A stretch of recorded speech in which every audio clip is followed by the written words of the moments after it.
Hello, am I audible? Apart from Kanak, everybody? Okay, good evening. Good evening. So I hope you know my name, Nikhil. I teach history here. We have our old student here. Please come and join. Uh, the topic of the discussion is very simple. On one hand, it is very academic, and on one hand, very commercial. The commercial intent is very clear. We want to promote Hot 500, but वो हो गया promotion अब आते हैं academic topic पे. Academically, what I want to discuss is how to utilize PYQs in a proper way to maximize the efficiency. I am presuming that you are all basically familiar with history optional syllabus. I am also presuming that you have been through at least one round of reading. अगर आपने foundation course कहीं किया है, that is good. या फिर you have done self study, you have given, अगर हो सके तो एक अटेम्प्ट, नहीं है तो एक राउंड ऑफ रीडिंग हो गया है. You have basic familiarity with the subject. That is a presumption that I'm making so that I can discuss a lot of things. Now, everybody keeps telling कि भैया आप आंसर राइटिंग करो. But the idea is to understand when and why. So that is my first discussion for पहले 5 से 10 minute. And the second point I want to discuss in much more elaboration is when everybody says use PYQs, how to do that. I want to give a glimpse of it. I can't go through all the PYQs, वो तो पागलपन हो जाएगा. But I want to give a glimpse of when you look at any PYQ book, when you study PYQs, what exactly you should be looking for. तो पहले बात आते हैं आंसर राइटिंग के ऊपर. I was watching a video a few days ago of a psychologist. He said that in our tradition, there is a definition of memory. Memory कैसे function होती है. Hello. And they have given a 3-stage process of memorization. एक होता है धी, second is dhriti, and third is smriti.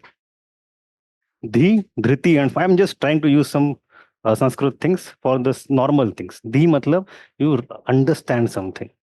You encode if you come from some computer science background. Encoding. You try to know what it is all about. जैसे कि in history you go and attend the lectures. You go and watch some YouTube videos. You read some textbook. That is understanding process. Then the second level is dhriti. Is process of memorization. It's a retention process. आप याद रखते हो. कैसे रखते हो? Notes बना के, revise करके. You have to go for spaced revision etcetera etcetera. तीसरी बात आती है, वो है स्मृति, that is recall.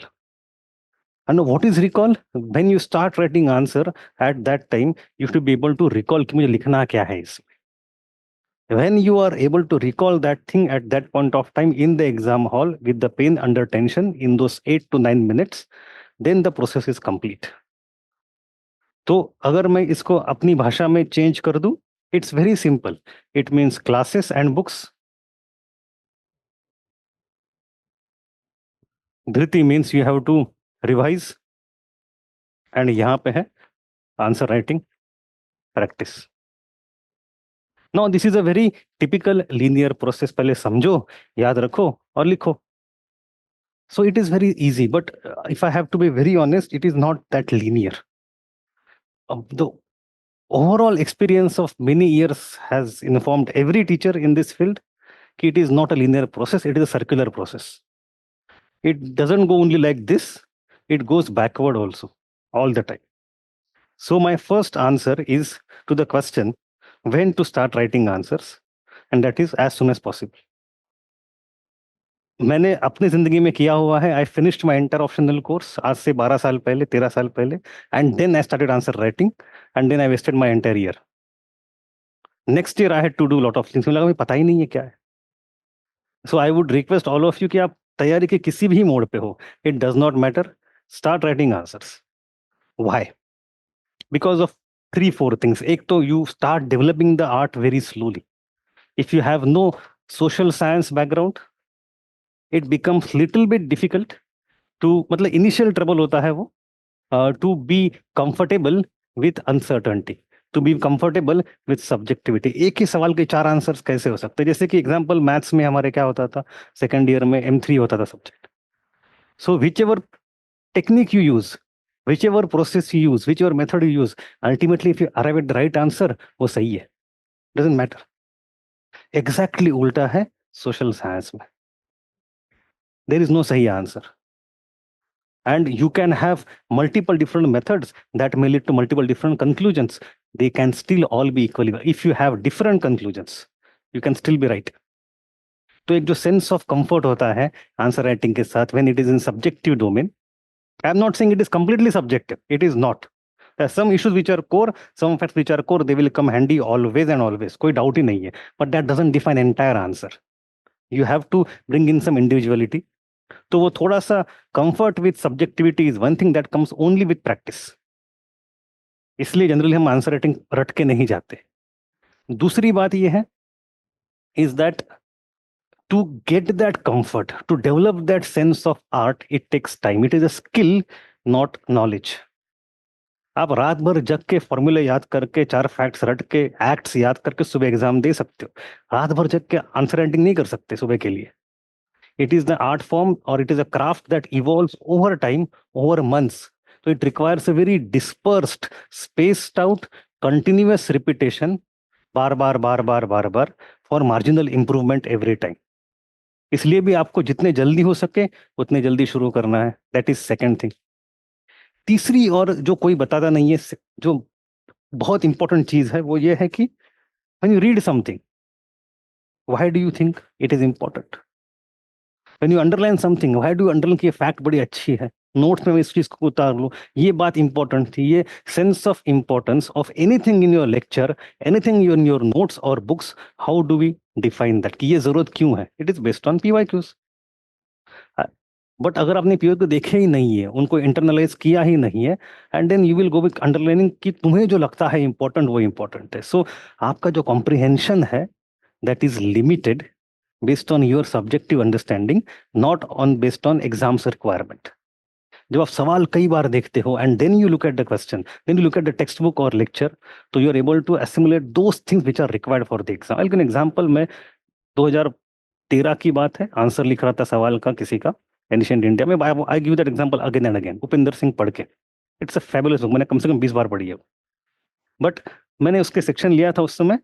I read 1 page, I thought चलो अच्छा समझ लिया, अंडरलाइन किया हुआ है, इसी के ऊपर let me see if I can write an answer. तो आई टुक 1 PYQ और लिखना शुरू कर दिया. After 1 word I stuck. I did not know how to start introducing. बोला यार इंट्रोडक्शन के बारे में तो ना पेज में था ना मेरे मन में है, अटक गई गाड़ी. Let us go back and read the page again. Then I went to the page again. When I read the page again, I thought, ki, Are, the things that I have underlined are perhaps not very important for the answer. I cannot accommodate so many facts in single answer of 10 mark. I don't need 5 inscriptions names. I need only 1 or 2. तो 5 को underline करना ही क्यों था मुझे? 3 unnecessary data points दिमाग में मैं क्यों याद करूं? 2 से मेरा काम हो रहा है. Let me go light weighted in the exam hall. And there is another line which I took to be very obvious, very contrite, very commonplace, vanilla flavor. मतलब इसमें क्या क्या है, इसमें कुछ नहीं है, उसको अंडरलाइन भी नहीं किया था मैंने. That line made so much perfect sense as introduction. बोला यही लाइन चाहिए थी मुझे. अब मेरा comprehension of looking at Rupinder Singh changed completely after I attempted answer writing and got stuck there. Now I know what to underline, what not to underline, what to take note of, what not to take note of, what to memorize, what not to memorize. So my point is that if you finish your classes, if you finish your reading of books, and then if you take notes, and then if you start answer writing, तो वो loop आपका होगा ही नहीं complete. You will feel कि यार मैंने notes तो बनाए बड़ी मेहनत करके 10 पन्ने के. I read 30 pages, I reduce them to 10 pages, it took me entire day. But now when I start writing answer, note से आंसर नहीं बन रहे. This is a most natural feeling because I have been through that. I have been through that. तो ये भी दिक्कत होती है. आपके नोट्स की क्वालिटी क्या है जब रिवाइज करते हो, क्लासेस में आप क्या समझते हो, किताब में क्या पढ़ते हो, इसका जो सेंस ऑफ इंपॉर्टेंस है that can come only when you get stuck, you start answer writing. So my first and foremost suggestion is do not delay answer writing. आप शुरू कर दो उसको. ठीक है? तो that is a very important point. That will inform, that will feed back your reading, writing, noting process. Is it clear? ठीक है, तो अब ये एक बात हुई, एंड इसमें कोई मसाले वाली बात है नहीं. The second thing I want to now go majorly is through analysis of PYQs. तो मैंने यहाँ पे एक छोटा सा पीपीटी बनाया हुआ है, जो what to prepare what not to prepare, that is the question. Typical थोड़ा सा शेक्सपियरियन स्टाइल कुछ शाइन मारने की कोशिश करी है मैंने, लेकिन ठीक है. ये कैसे काम करता है? Okay, so I would go through three important aspects of analysis of PYQ. हम लोग कहते हैं पीवाईक्यू देखो, ट्रेंड एनालाइज करो. ट्रेंड एनालाइज करो मतलब क्या करो भाई? Should I look at last 5 years questions? Well, not every time it is going to give me some good trend. Okay, then should I look at 10 years question? That is too bulky for me. कैसे करूं? तो it's not about 5 और 10, preferably 10 साल के सवाल last year के पूरे हैं, उससे काम हो जाता है. लेकिन even that is not sufficient. वो तो एक शुरुआत वाली बात, 10 साल के सवाल देख लो ताकि आपका सिलेबस कवर हो जाए. That is a very basic thing. But देखो मतलब क्या करूं? One thing I follow, those of you who are watching my lectures online on YouTube, we know that what I do is, भाई देखो, in last 10 years this question is asked for 5 times, 4 times. हर 3 साल में सवाल इस topic पे आ जाता है. But देखो 2024 में नहीं पूछा, 23 में नहीं पूछा, 22 में आखिरी बार पूछा था, उसके पहले 3 बार तुरंत पूछ लिया, मतलब दिस साल दिस टॉपिक इज इंपॉर्टेंट. ये टिपिकल लॉजिकल एनालिसिस डिडक्शन है ये. It may not come true, but if you go with this method कि भाई in last 10 years this topic is asked 4 times, but in very recent 2-3 years this is not asked, मतलब probability is very high. ये होगा एक simple तरीका of trend analysis. तो चलो उसको रिवाइज कर ले. But again if you do that way, maybe throughout the syllabus you will find 100 topics, 200 topics like that, and then you will be able to focus in. भाई इसको star करूं ताकि between the 5 days that I have between the GS paper and optional paper, I should focus more on them. क्योंकि वहाँ 5 दिन में पूरा syllabus repeat होता नहीं है, रिवाइज होता नहीं है. तो you need to go for strategic thinking. What is the meaning of strategy, आपको पता है? Who require strategy? Those who have finite resources of time, space and money. If you have infinite resources, you would not, आप डालते रहो resources, आप जीतोगे एक दिन. But we have finite time with us. That's why we need strategy. That's why we need prioritization. अगर आपके attempts infinite होते, उम्र infinite होती, देते रहो 100 साल तक, कभी ना कभी हो ही जाएगा. वो तो हम नहीं कर सकते. We have time limit. That's why we have to have proper strategy and prioritization. So one way of finding out which is priority is that you look at the trend of the questions. That is one. Secondly, I want to bring out another point. We have a human tendency to look at exceptional things. ये हर अभी देखो 4 दिन बाद 3 दिन बाद paper होने वाला है. I am damn sure in ancient medieval modern world all the 4 sections एक सवाल ऐसा होगा, एक सवाल जो कि बहुत ही रैंडम, भाई ये क्या पूछ लिया. And then we get obsessed over that साल दर साल. भाई इसका, जैसे आज हमारा एक ग्रुप है संडे लाइव का, डिस्कशन चल रहा है कि ग्रीक वॉर ऑफ इंडिपेंडेंस के ऊपर it was the worst of the event and best of the event. सवाल पूछे, कैसे आंसर लिखे. एवरीबॉडी, मतलब ठीक है, in the preparation phase it is important and good thing. But the point is that that सवाल was asked only once. It was so random. It is not explicitly mentioned in syllabus. It mostly, हम PYQ तो कर लेंगे, but उसके ऊपर आप पूरा दिन ना लगाए. It makes no sense. Don't look at exceptions. Look at mainstream. In every paper there will be 1 or 2 exceptions. अगर आपके मन में उसका obsession होगा, you will spend time wasting preparing that. Secondly, in the exam hall, you should go with the expectation कि भाई एक बार तो गूगली आएगी, मुझे नहीं पता, विकेट गिरने वाली है एक सवाल में. If you have that expectation तो आपके पैर लड़खड़ाएंगे नहीं एग्जाम हॉल में भी.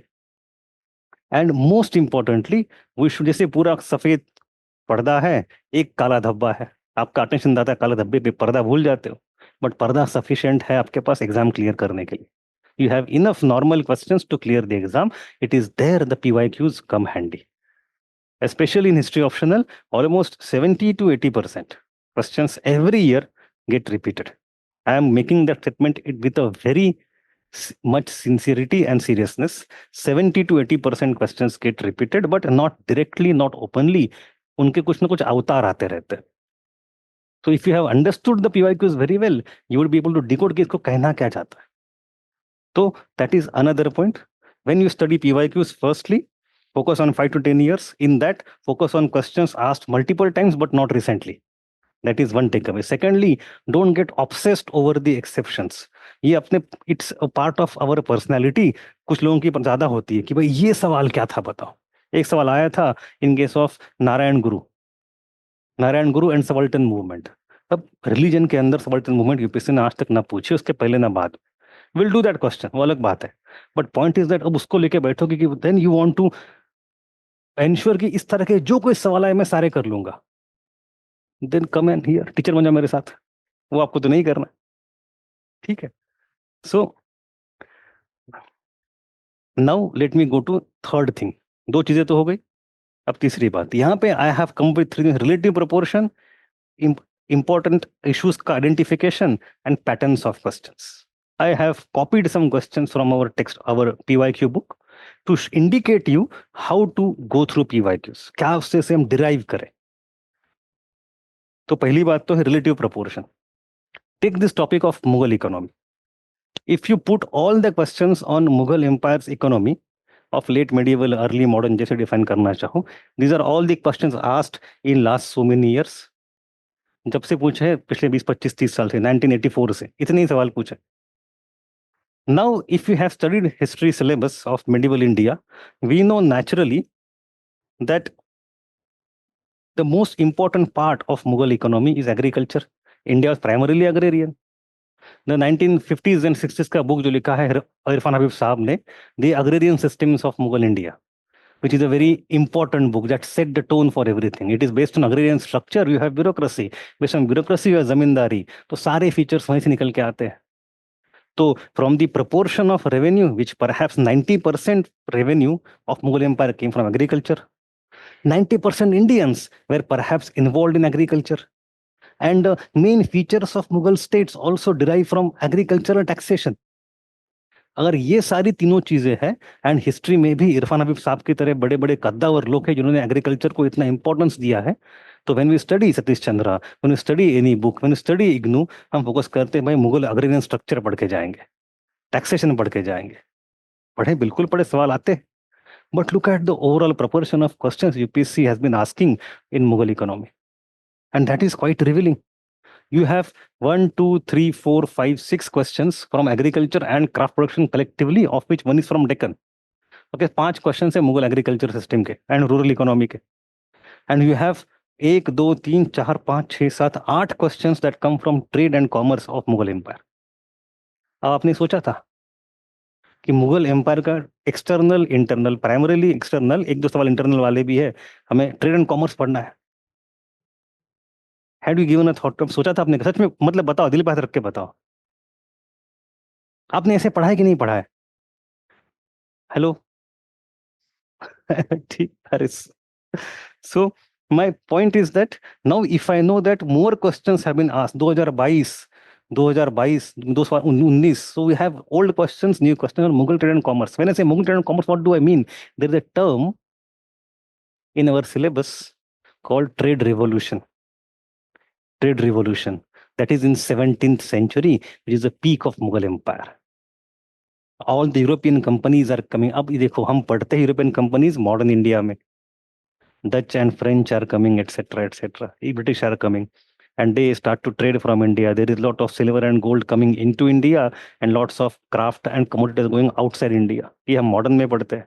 What led to the mercantilism, and that led to colonization. But सवाल उसके कॉन्टेक्स्ट में पूछे जा रहे हैं in medieval India, in the context of Mughal economy.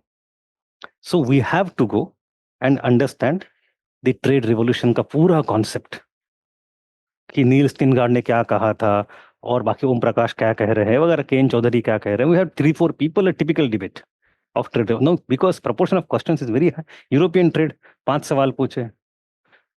Then the second thing emerging over last few years, if you see ये सवाल तो 19 और 22 के सवाल है, कमर्शियलाइजेशन. तो you should know the latest trends also. Marxist historiography में क्या होता था? मार्क्सिस्ट कहेंगे एक तरफ कि भाई agricultural commercialisation is done by British in 19th century. पहले तो हम बस किसान गांव में खुद के लिए सबसिस्टेंस इकोनॉमी, ये पता है हमें. And they brought land reforms and different kinds of settlements and they enforce commercial crops, और हमारी गरीबी हो गई. अगर ऐसी बात है तो 17th सेंचुरी में यूरोपियन कंपनी यहाँ से क्या लेके जा रहे हैं बाहर? टेक्सटाइल तो लेके जा रहे हैं. टेक्सटाइल बनेगा कैसे? हवा से बनेगा. You need cotton, you need silk. Cotton कहाँ से आएगा? किसानों से आएगा। तो इन 17th century, are our peasants not selling cotton to the traders and merchants and craftsmen? If that is our very identity, that we are the global horsepower in case of trade in the world, export, दुनिया भर की company India में आ रही है, तो हमारा किसान बेच रहा है ना मार्केट में। तो ये है अंडरस्टैंडिंग कि if they are asking the topics of commercialisation in this India, Mughal empire में भी अगर कमर्शियलाइजेशन है तो क्या है वो? Now the next level understanding is, अच्छा अगर सवाल ऐसे पूछे जा रहे हैं तो इस सवाल में I will introduce my answer like this. Although the earlier historians talked about commercialization as being a feature of colonial economy, we see the thriving commercialization of agriculture even in the Mughal era. If you write that introduction, आपका काम हो गया, पहले और भी छक्का मार के पकड़ लिया आपने टॉपिक को. तो आपको when you look at PYQs, आपको PYQ इतनी बार देख देख के प्यार में पड़ने, आंखों में आंखें डाल के, then this theme start emerging. You have to ask a question, यहाँ पे क्यों पूछा, वहां पे क्यों नहीं पूछा, क्वेश्चन 3 बार क्यों पूछा, 2 बार क्यों नहीं पूछा. My point is that you have to ask.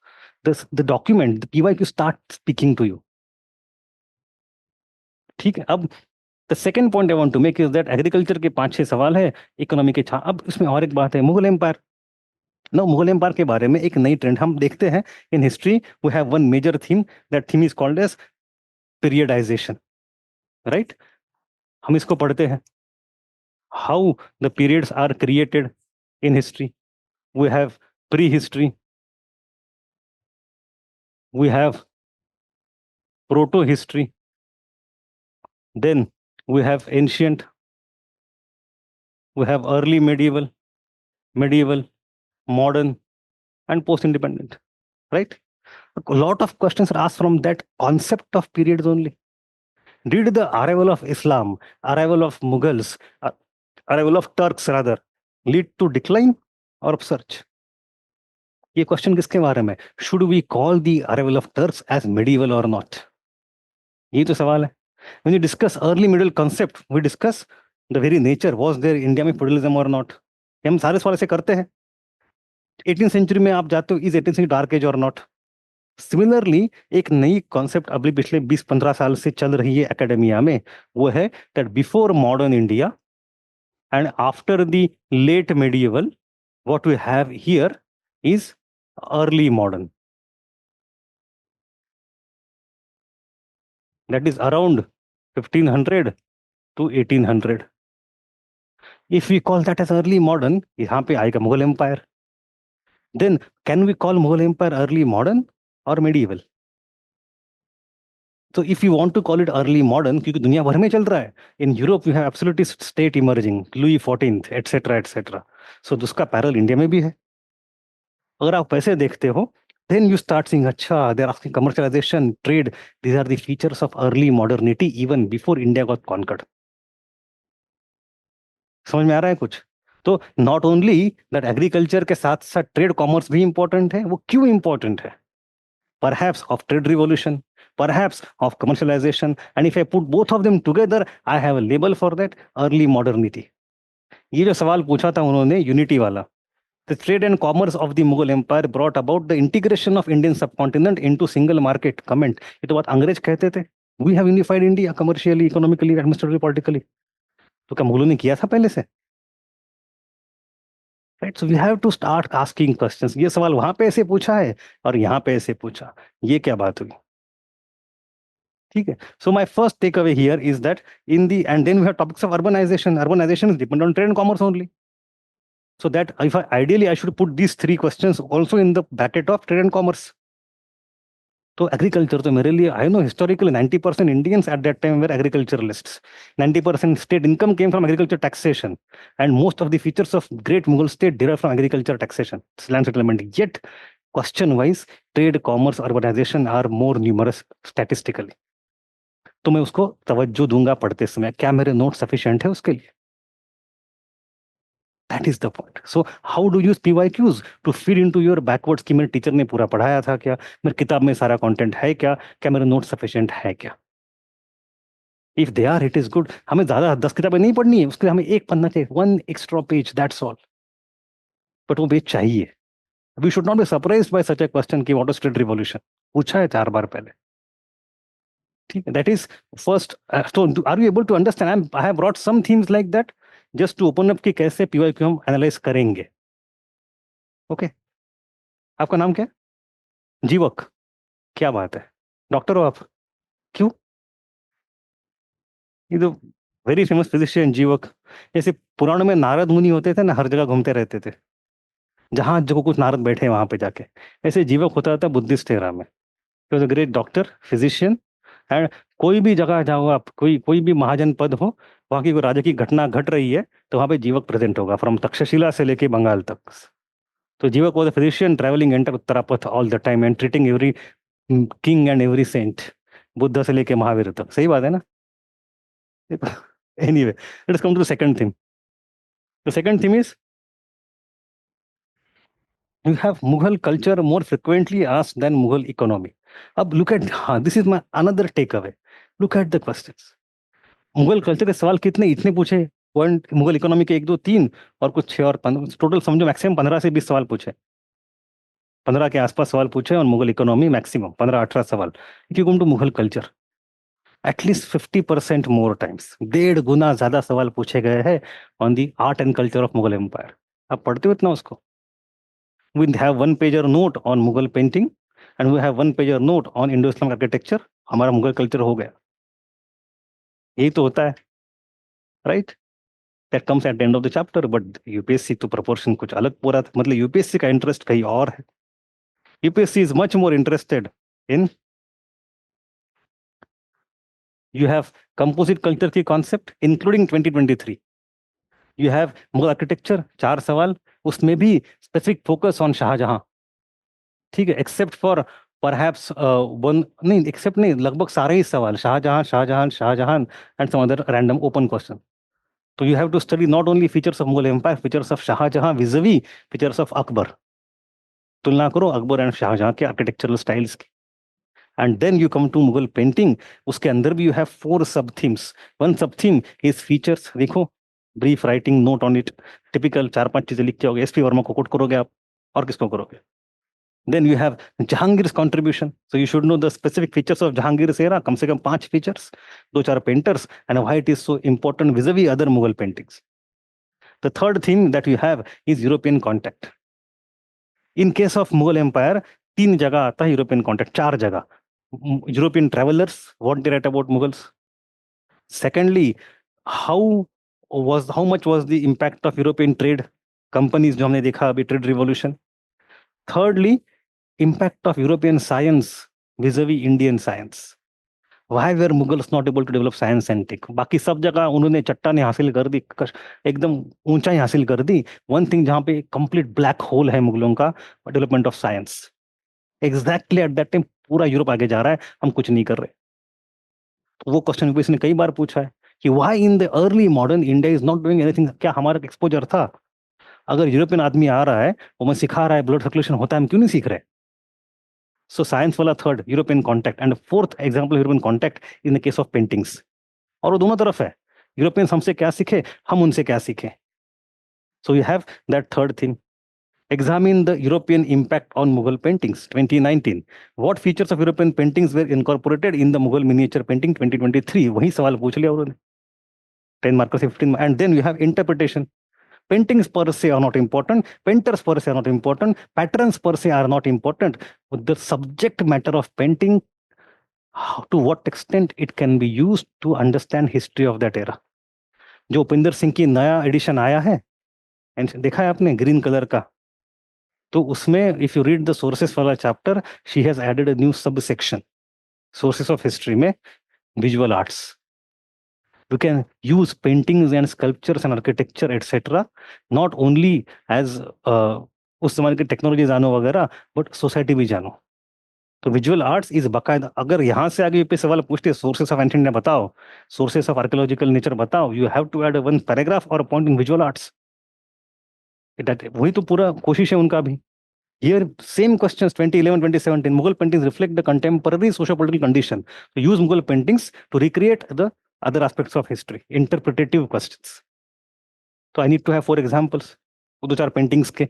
कि यहाँ पे I seen women doing this, class system like this, कपड़े लाइक दिस, गहने like this, building like this, जो कुछ होता है, royal ideology like this. So I need to able to give references to that. कोई बड़ी बात नहीं है, एक पन्ने के नोट से हो जाता है सारा. You should know what to look in no, but my point is that. And then you have language literature. Here again you have 5 questions on language. एक नई थीम उभरी है 2019 2020. Examine the status of Sanskrit in Mughal India. Evaluate the aim and impact of translation of Sanskrit scriptures in Persian language during Mughal Empire and Sanskrit का नाता क्या है. 2 बार पूछ ले सवाल. आपने पढ़ा है उसके बारे में? एक 2 किताबें आई थी उसके अभी रिसेंटली पिछले 4-5 साल में ऑन दैट इशू कि how great Mughals were the patrons of Sanskrit language. And they have asked question 10 mark का 10 मार्क लास्ट 4-5 साल में ही पूछ लिए 2 बार. I will take all the. See, I am not reading comments right now. I am. Please be a little patient of me. Indulge me for some time. उससे गाड़ी थोड़ी हिल जाए. Let me cover my narrative. Then I am open for all the questions. ठीक है. तो my point is, major point तो अलग था. Major point ये था कि if you look at the economic questions, statistically they are less asked and more questions are asked on culture. So I need to at least give enough importance to culture as much to economy when I prepare. मेरे notes उतने हैं क्या? Practice मैंने PYQ जब करी है तो Mughal culture की प्रैक्टिस अलग से करी है क्या?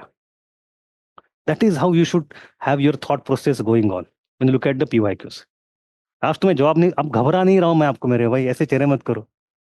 ठीक है. My point is that use PYQs properly. That is the main issue. And when I mean properly, what do I mean, मुझे वो दिखाना है आपको. And with all the evidences. मनगढ़ंत बातें नहीं है. Come to the third issue. Look at relative proportion again. Look at Maratha. Now, this is when I saw it, even I was surprised. The number of questions that are asked on Maratha history are too many beyond my initial guess. In the 17th century Maratha kingdom, that is till the Shivaji and his sons and grandson were ruling, you have these many questions. Factors behind Maratha rise, you need to have entire debate there. And then Shivaji Maharaja's contribution, we have almost 6 questions there on specifically only, not overall Maratha, but Shivaji's examples. You have to bring illustrations from there. So this part is important. And then on the other hand, we have similar questions, similar number of questions on 18th century, the history of Peshwas. You have Bajirao first, ascendancy limitations, third battle, administration, Chauth sardeshmukhi. So अगर मेरे को इतने सवाल पूछे जा रहे हैं, मतलब every year there is one question guaranteed on Maratha. Am I reading it that much? क्या मेरे को इतने नोट्स हैं उसके मराठा हिस्ट्री के? नहीं है. Right? So now we know when I say that originally this thing is supposed to be a feedback loop. Why did I say that? It is the answer writing at that time and focus on PYQs will tell you कि आपके notes कितने पुख्ता है, आपके books कितने अपने सही से पढ़े हुए हैं. Is it satisfying the demand of the exam? बात वहां से आती है. ठीक है. तो my point is, when you study Maratha, you have to study at least these many dimensions. अब ये डायमेंशन, अब ठीक क्वेश्चंस कई बार रिपीट भी होते हैं. ये मराठा असेंडेंस लिमिटेशन क्वेश्चन कई बार रिपीट हो चुका है. 6 बार सवाल पूछे, एक्चुअली सवाल 1 या 2 ही है उसमें, उसके अवतार रूप आते रहते घुमा फिरा के. सो ऐसे नहीं कि आपको सब कुछ करना है, करना तो 1-2 सवाल ही है उसमें से, बट ऐसे 1-2 सवाल करें, there will cover all the 6 questions बस. So this is about relative proportion. एक और एग्जांपल है 18th century India. We know this topic is very important. 18th century dark age है कि नहीं है, ये जो स्पेसिफिकली उसका जो कंक्लूजन होता है, इट्स अ कलरफुल सेंचुरी. इसमें सारे रंग है, ना सफेद ना white. That is the typical conclusion that we have, a standard conclusion. It's a colourful century. ठीक है. That we say when we say decline, we focus on political fragmentation and economic decline. हम बोलते हैं culture विल्चर भी है उसमें. But now again look at the recent trend. In 2020, 2022, 2 बार they are asking more questions on 18th century culture and specific art form of the culture. कभी कभी तो you have question on music, on painting, on specific culture and economy, and then Sawai Jaisingh तो चलो factual question था वो. तो in your notes do you have the history of Indian art and culture for 18th century? ठीक है. तो मैं बता रहा हूँ कि नाउ आई नो कि भाई क्वेश्चन ऑन पॉलिटिकल डेवलपमेंट 3 बार पूछा है, कल्चर 4 बार पूछा है. Right? So when I read my book, I am not saying कि कहाँ से लेके आओगे, किताबों में है। It's there in standard books, it's there in IGNOU, it's there in normal text books. थोड़ा कम ज्यादा होगा topic to topic, but generally reference आते हैं। Are we picking on those? That is the main point. Are we picking on those? तो हमें PY की किताब को, आप PY Q book is going to be your Bible every day. मेरे हाथ जोड़ के आप सबको विनती है, इफ यू वांट टू, अगर आपके मन में बस पीवाई क्यू का मैपिंग भी क्लियर है कि कैसे कैसे सवाल पूछे गए हैं, it automatically gives you answer के पॉइंट्स। अगर सवाल पूछे इन 18th सेंचुरी, यू नो कि भाई UPSC itself considers polity, socio economy and culture as important, तो मेरे आंसर में, my answer of 18th century is incomplete till the time I introduce culture. If a generic question is asked, open ended question 18th century के feature में मुझे culture का point add करना ही है, UPSC 4 बार पूछ चुकी है, तो आपके आंसर भी खुल के आते हैं। तो my point is, the any day, अगर आप दिन के 4 घंटा हिस्टोरिकल पढ़ रहे हो, 5 घंटा पढ़ रहे हो, please do that, but add your book along with that। सामने रखो, हर दिन देखो। If you are not doing that, preparation is not going to be as fruitful. ठीक है? इफ यू डू दैट, आपकी दिशा सही जगह आ जाएगी, because there is no other source to understand UPSC mind but PYQs. UPSC का जो official source है वही है, पीवाईक्यू देखो, यूपीएससी को समझो। This is one thing. Now come to the second aspect. चल मेरे भाई, important issues. Now look at relative proportion within a chapter also. देखो, Harappan civilisation, these are all the questions that UPSC has asked on Harappa in last 30 years। उसके आसपास 30-30-40 साल में। I have just put them on to one side, you have all other questions including origin and all the features. On the other side, I have questions only on decline, causes, survival and legacy। कुछ पुराने हैं, कुछ नए हैं। 60 marker भी है, 10 marker, 15 marker भी है। What does it tell me? If I have to revise Harappa, I should know कि मेरे notes are proper on the decline part। Secondly, I should know within decline, I need to understand various parts, causes of decline का debate, and what survived, why it survived, tangible, intangible both, वो भी करना है। और तीसरा, अगर exam 5 दिन बाद है, मुझे पढ़ना है, रिवाइज करना, मैं क्या रिवाइज करूंगा? स्ट्रेटेजाइजिंग में I focus on the decline. तो हमें उसके आर्ट एंड क्राफ्ट के अंदर इतना जाना, पॉलिटी समझना, रिलीजन ऑफ हड़प्पा वगैरह, दीज आर इंपॉर्टेंट फैक्ट। सवाल शायद आ भी सकता है, I would not say no, but I need to focus a lot more on decline than origin, than anything else. It's a clear signal UPSC is giving. करना तो सारा है, but कहाँ प्रायोरिटी रखे? Then let me give you another interesting thing, Buddhism.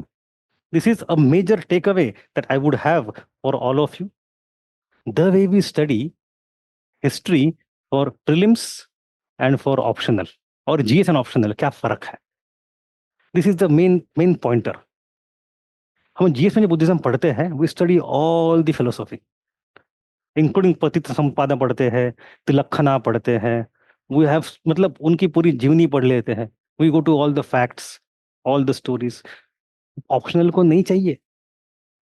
Optional is not interested in Buddhist philosophy primarily. अगर पढ़नी थी तो आपको पीएसआईआर नहीं और या फिर फिलोसॉफी ऑप्शन लेना था।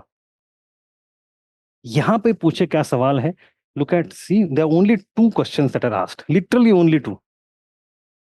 ये पूरा मिलके एक ही सवाल है। What are the causes of emergence of Buddhism? What is the debate regarding it? अगर मैं आपको ये पूछूं, तो जनरली इस थीम को मैं आगे और अच्छे से बताऊंगा इन सम टाइम, बट फिर भी you have causes of emergence में यू विल से, भाई देखो, there is second urbanisation. This second urbanisation created a mismatch in status, economic and social. जो वैश्य थे अमीर हो गए, but they don't have equal status in society in old religion. जो किसान थे अब किसानी कर रहे, but they have to kill the cattle for sacrifices. क्षत्रिय थे, राजा बन गए, they are more powerful, but Brahmins कहते हैं हम आपके ऊपर खड़े हैं। So all the varnas started to face disjuncture। Isn't it not like French revolution? State system, her state के अंदर क्लास आ गया था, इंटरनल कॉन्ट्रडिक्शन थे, हम जो कल बात कर रहे थे, राइट? सो पॉइंट है, ये क्यों हुआ? Because the religion remained old, Society economy changed due to second urbanization. तो religion changes very slowly, economy changes very fast. तो वहां पे मिसमैच हो गया. ये तो बड़ा सिंपल है. अब इतना क्यों हुआ? Why did economy change so fast? Why was there second urbanization? जो एक कारण आता है वो है आयरन एज. तो हम यहाँ पे जाते हैं रोल ऑफ आयरन. तो iron created surplus, iron created clearing of forest, it created the background for, as per this theory, background for second urbanization, and that created a mismatch between social reality and religious doctrine, and that created dissatisfaction that led to Buddha's emergence. तो अगर लोहा नहीं होता, बुद्धा नहीं होता. Is it a typical Marxist analysis? It is what material condition create second level consciousness. तो लोहा created Buddha. Typical Marxist analysis. So that is one perspective. Look at the other perspective. Nana. Buddhism नया क्या है? Buddhism is a part of long term continuum of quest in the search of spiritual truth. He was not the first Mahatma. उनके पहले शुरुआत हो चुके since Upanishads. We have the philosophical debate of Atman and Brahman, and various people are giving various perspective on that, including Buddha, who give a very strong perspective. तो Buddha is not unique in that sense, is a part of a larger quest. उनके पहले भी कुछ लोग आ गए, बाद में कुछ आ गए. He was more successful. अगर वो वाला नजरिया लेके आते हो तो हम क्या कहते हैं? Buddhism was child of Upanishad.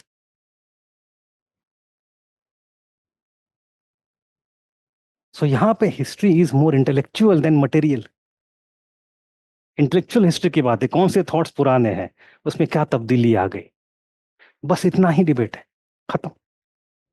If you know this paradigm कि to some extent this thought is correct but it has some faults, to some other extent this thought is correct, Buddhism has taken a lot from Upanishad, but on some crucial things it is not following Upanishad.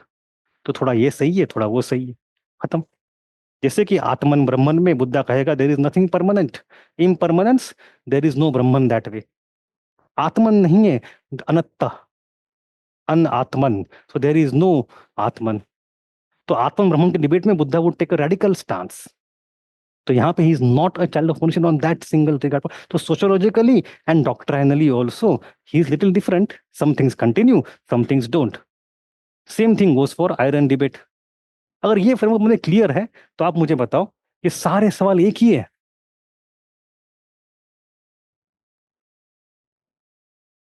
Sorry, all this questions are one and the same. 1 2 3 4 5 6 7 8 9. बस आपको एक page पे table बनाना है, one pager table. Marxist perspective, its evidences and arguments, criticism. Intellectual perspective, evidences, arguments, criticism, खत्म. अब जितना चाहे पूछ लो. I do not need to go into Buddha philosophy, पूछा ही नहीं है. फिलोसॉफी का रेफरेंस तब आएगा जब I will compare it to Upanishads. 2 3 point बस, बस उतना ही चाहिए. और pre I need to read a lot of Buddha, और मेंस ऑप्शनल में ना. The second question is about spirit decline and legacy. बस उसका एक पेज नोट बन सकता है. So entire Buddhism that we study for pre in 15 to 20 pages with condensed facts, in optional 1 page back to back, खेल खलास, literally खेल खलास. बट आपको वो समझना चाहिए ऑप्शनल में डिमांड क्या है. UPSC in optional is going for history. History means causation, change and continuity. तो हमें जाना है कॉजेशन, चेंज एंड कंटिन्यूटी, बस इतना ही खेले उसमें. तो हम इतना क्यों पढ़ते रहते बुद्धिज्म? ऑप्शन के नहीं पढ़ना है. प्री के notes do not use for optional. इसके अलग नोट बनाओ एक पन्ने के, काम हो जाएगा. ठीक है, now come to the next example. आप इतने सीरियस क्यों बैठे हो यार? I think you would be happy when I bring such nuggets of wisdom for you. हाँ, चिंता कर रहे हो? किस चीज की चिंता कर रहे हो? हाँ. हाँ, तो मतलब this is going to throw a light on what you have read, and it will help you to, जो थोड़ा कोर्स करेक्शन करना है. देखो आप जो सारा पढ़े हो ना, it will be enough to 70%, 60-70 आपका काम उसमें हो जाएगा. बट 60-70 होगा, 100 नहीं होगा. I know, because I know. तो वो आखिरी के 40% का जो काम है, जो फाइनल ओरिएंटेशन, ताकि आप एग्जाम के लिए तैयारी कर रहे हो, PYQs are going to give you direction. Come to the next aspect. Look at the questions similarly on French Revolution in world history. This is the starkest example that I can give you. This is my favorite example always. इतने सवाल पूछे हैं. We study in my lectures on YouTube also. I'll be very honest. I have taught French religion. 4 lecture पढ़ाए मैंने. 4 lectures. Of which the first lecture is about causes. बस. Causes of French Revolution. And that one lecture itself is going to solve all these questions. और जो बाद वाले 3 lectures है, पूरा history from 1789 till Napoleon आता है, they are going to solve only these many questions. पढ़ना तो सारा है हमें, no doubt, but look at this proportion of importance of the syllabus. आपको ये भी वही सवाल है, रोल ऑफ फिलोसोफर्स क्या था, अगर उसका नहीं था किसी और का क्या था, बस. तो 1 pager back to back will solve you your entire. अगर आपको रिवाइज करना भी है, सारा कर लो, कोई दिक्कत नहीं है, बट ये अच्छे से करो. एक पन्ना फ्रेंच रिवॉल्यूशन के कॉजेस एंड उसका डिबेट. If you want to read new books, if you want to go and watch more YouTube videos, if you want to enrich your content, कहाँ एनरिच करोगे? कॉजेस में. वहां पे नई किताबों के नाम लिखो, वहां पे हिस्ट्री के नाम लिखो, वहां पे कुछ अलग अलग कीवर्ड्स लेके आओ. That will benefit you more statistically than बाकी सारी फ्रेंच रिवॉल्यूशन. वो तो करे. एक सवाल अगर वहीं से आ गए तो क्या कर लोगे आप? करना तो है, करना तो पक्का है, बट इन दिस वे यहाँ पे मैं क्या करूंगा, जो लोग बाकी सारे बच्चे कर रहे उतना करके मैं खुश हूं. Because I am not losing in competition anywhere. I am there. 10 में से 5 निकाल लूंगा. But I have an extra insight कि this thing I need to have better understanding than anybody else. तो यहाँ पे मुझे 1 नंबर एक्स्ट्रा मिलेगा. तो अगर यहाँ पे सवाल आता है सबको same, I am not losing in the competition. यहाँ पे सवाल आता है तो मैं 1 कदम सबसे आगे. That is what is required. Causes. And same is in French Buddhism भी causes of emergence. UPSC optional का perspective है causation. It's about change and continuity, historical processes. It's not about all these philosophical facts. ठीक है.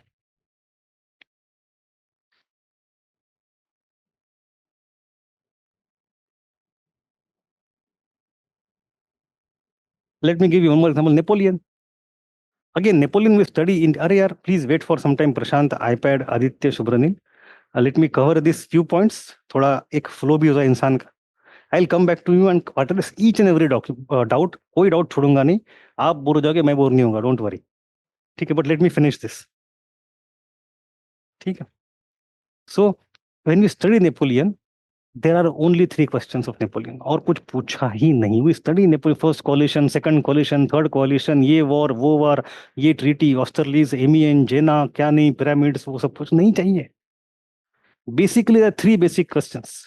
One है Napoleon and revolution. What he continued, what he changed. Did he continue it? Did he reverse? To what extent he reverse? बस 2 table बनेंगे आपके, 2 column का single table बनेगा. Secondly you have reforms by Napoleon, internal reforms, उसका contribution क्या है. तीसरा causes of decline, strategic errors. उसमें आपका सिंपल है, Britain, Spain, Pope and Russia, and going back Napoleon's personality himself. खत्म. तो उसी को आपको घुमा फिरा के विष्णु के 10 अवतार आते, सवाल के 10 अवतार आते रहते हैं. So even in case of Napoleon, it's a 3-pager note. I need to know ये क्वेश्चन, बात खत्म. अब देखो, इसको डिस्टिल करना ये आसान नहीं है.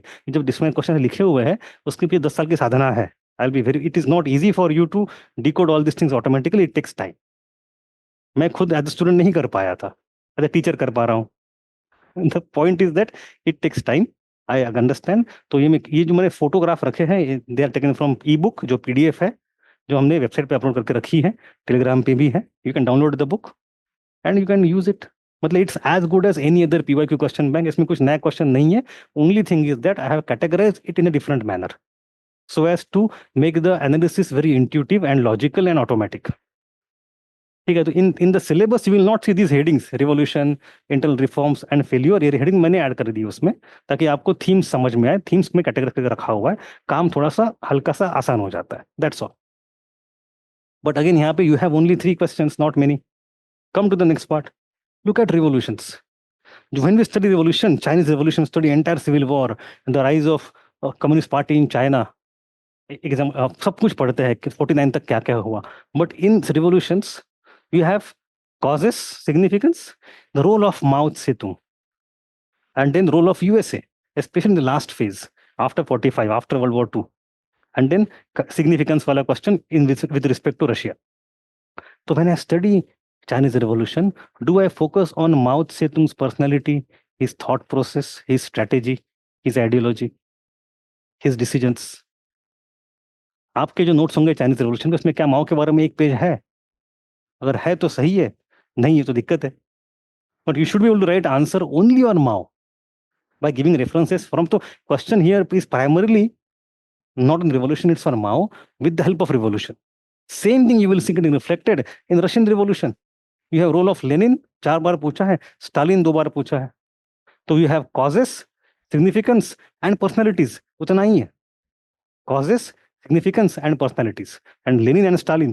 So what I would do in the world history, I need to have specific personalities in mind. World history में you have 2 types of personalities. एक है थिंकर्स एंड एक है let us call them personalities only, personalities और political actors.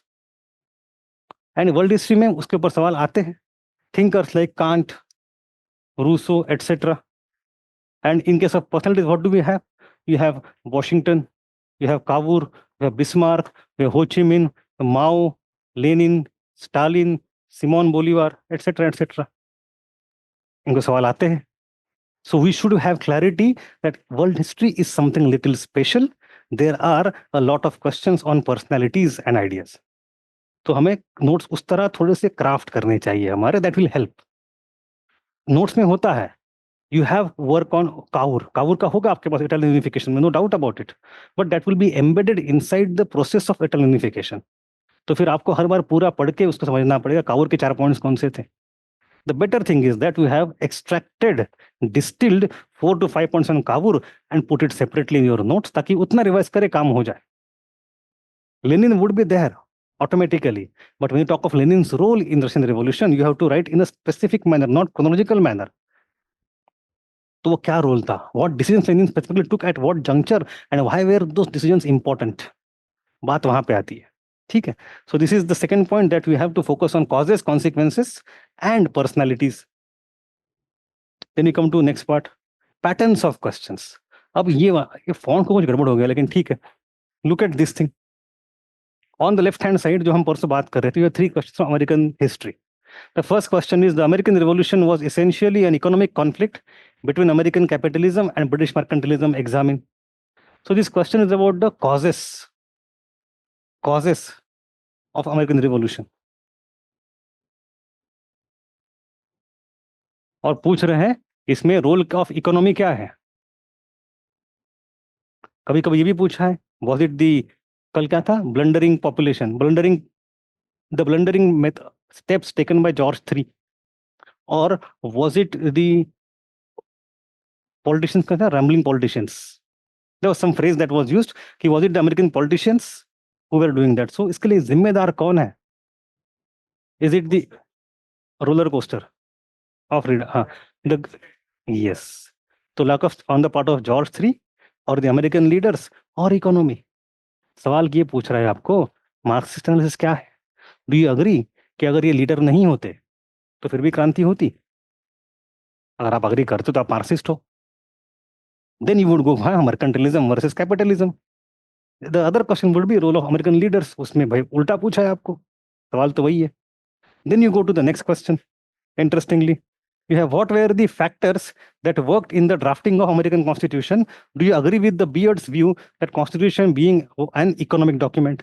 So next point in syllabus is American Constitution. And in case of American Constitution, they are asking, was it an economic document? Again, you go to Beard. Charles and Mary Beard were communists.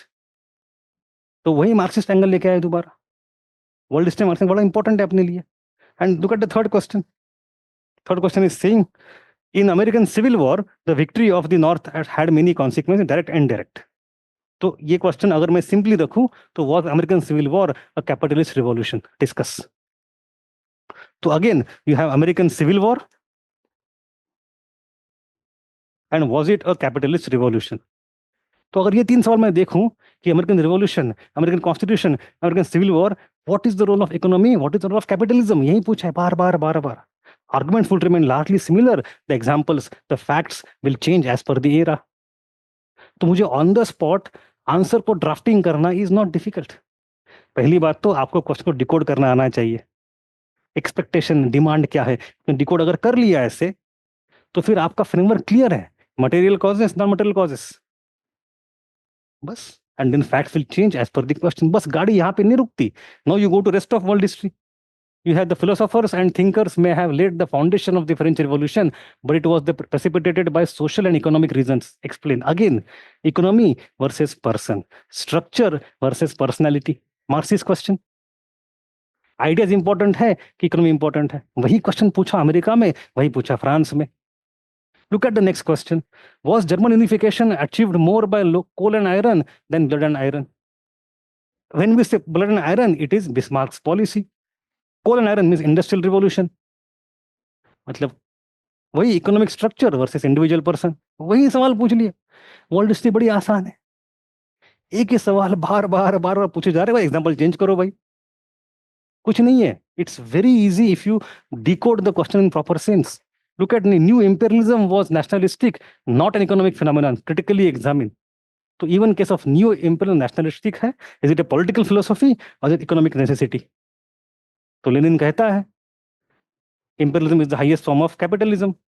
So it's Marxist argument. Do you agree with Marx or Marxist argument of Lenin, or you go with Schumpeter, you go with other people? Option वगैरह, बात वही हो गई, दोबारा same सवाल पूछ लिया। Go to next question.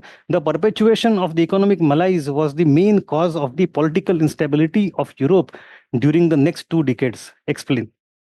1919 till 1939। इस 20 साल में क्या होता है? What are the political malaise of Europe? You have rise of fascism, Mussolini and Hitler. मुसलिन कब राइज होता है? 1921-22 में, 23 उसी जमाने में, हिटलर उसके 8-10 साल बाद। So after world war 1 you have Paris peace summit, after that you have economic decline, उस समय शुरू होता है मुसोलिनी का राज।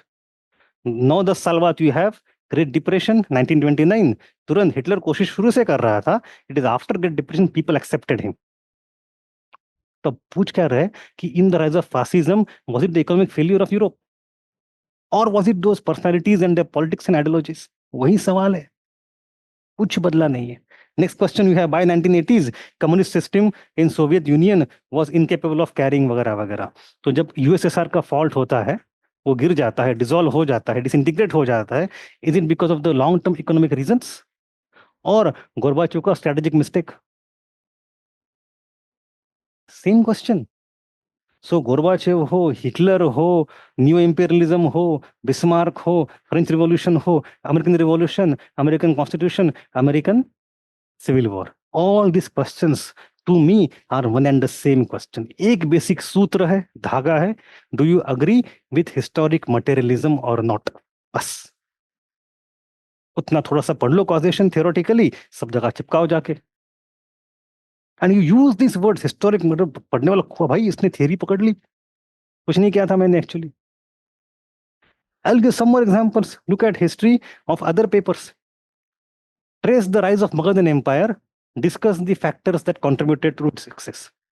हम पढ़ते हैं कि मगध में क्या था? They had access to forest in the 6th century, 5th century, 4th century BC. Access to iron.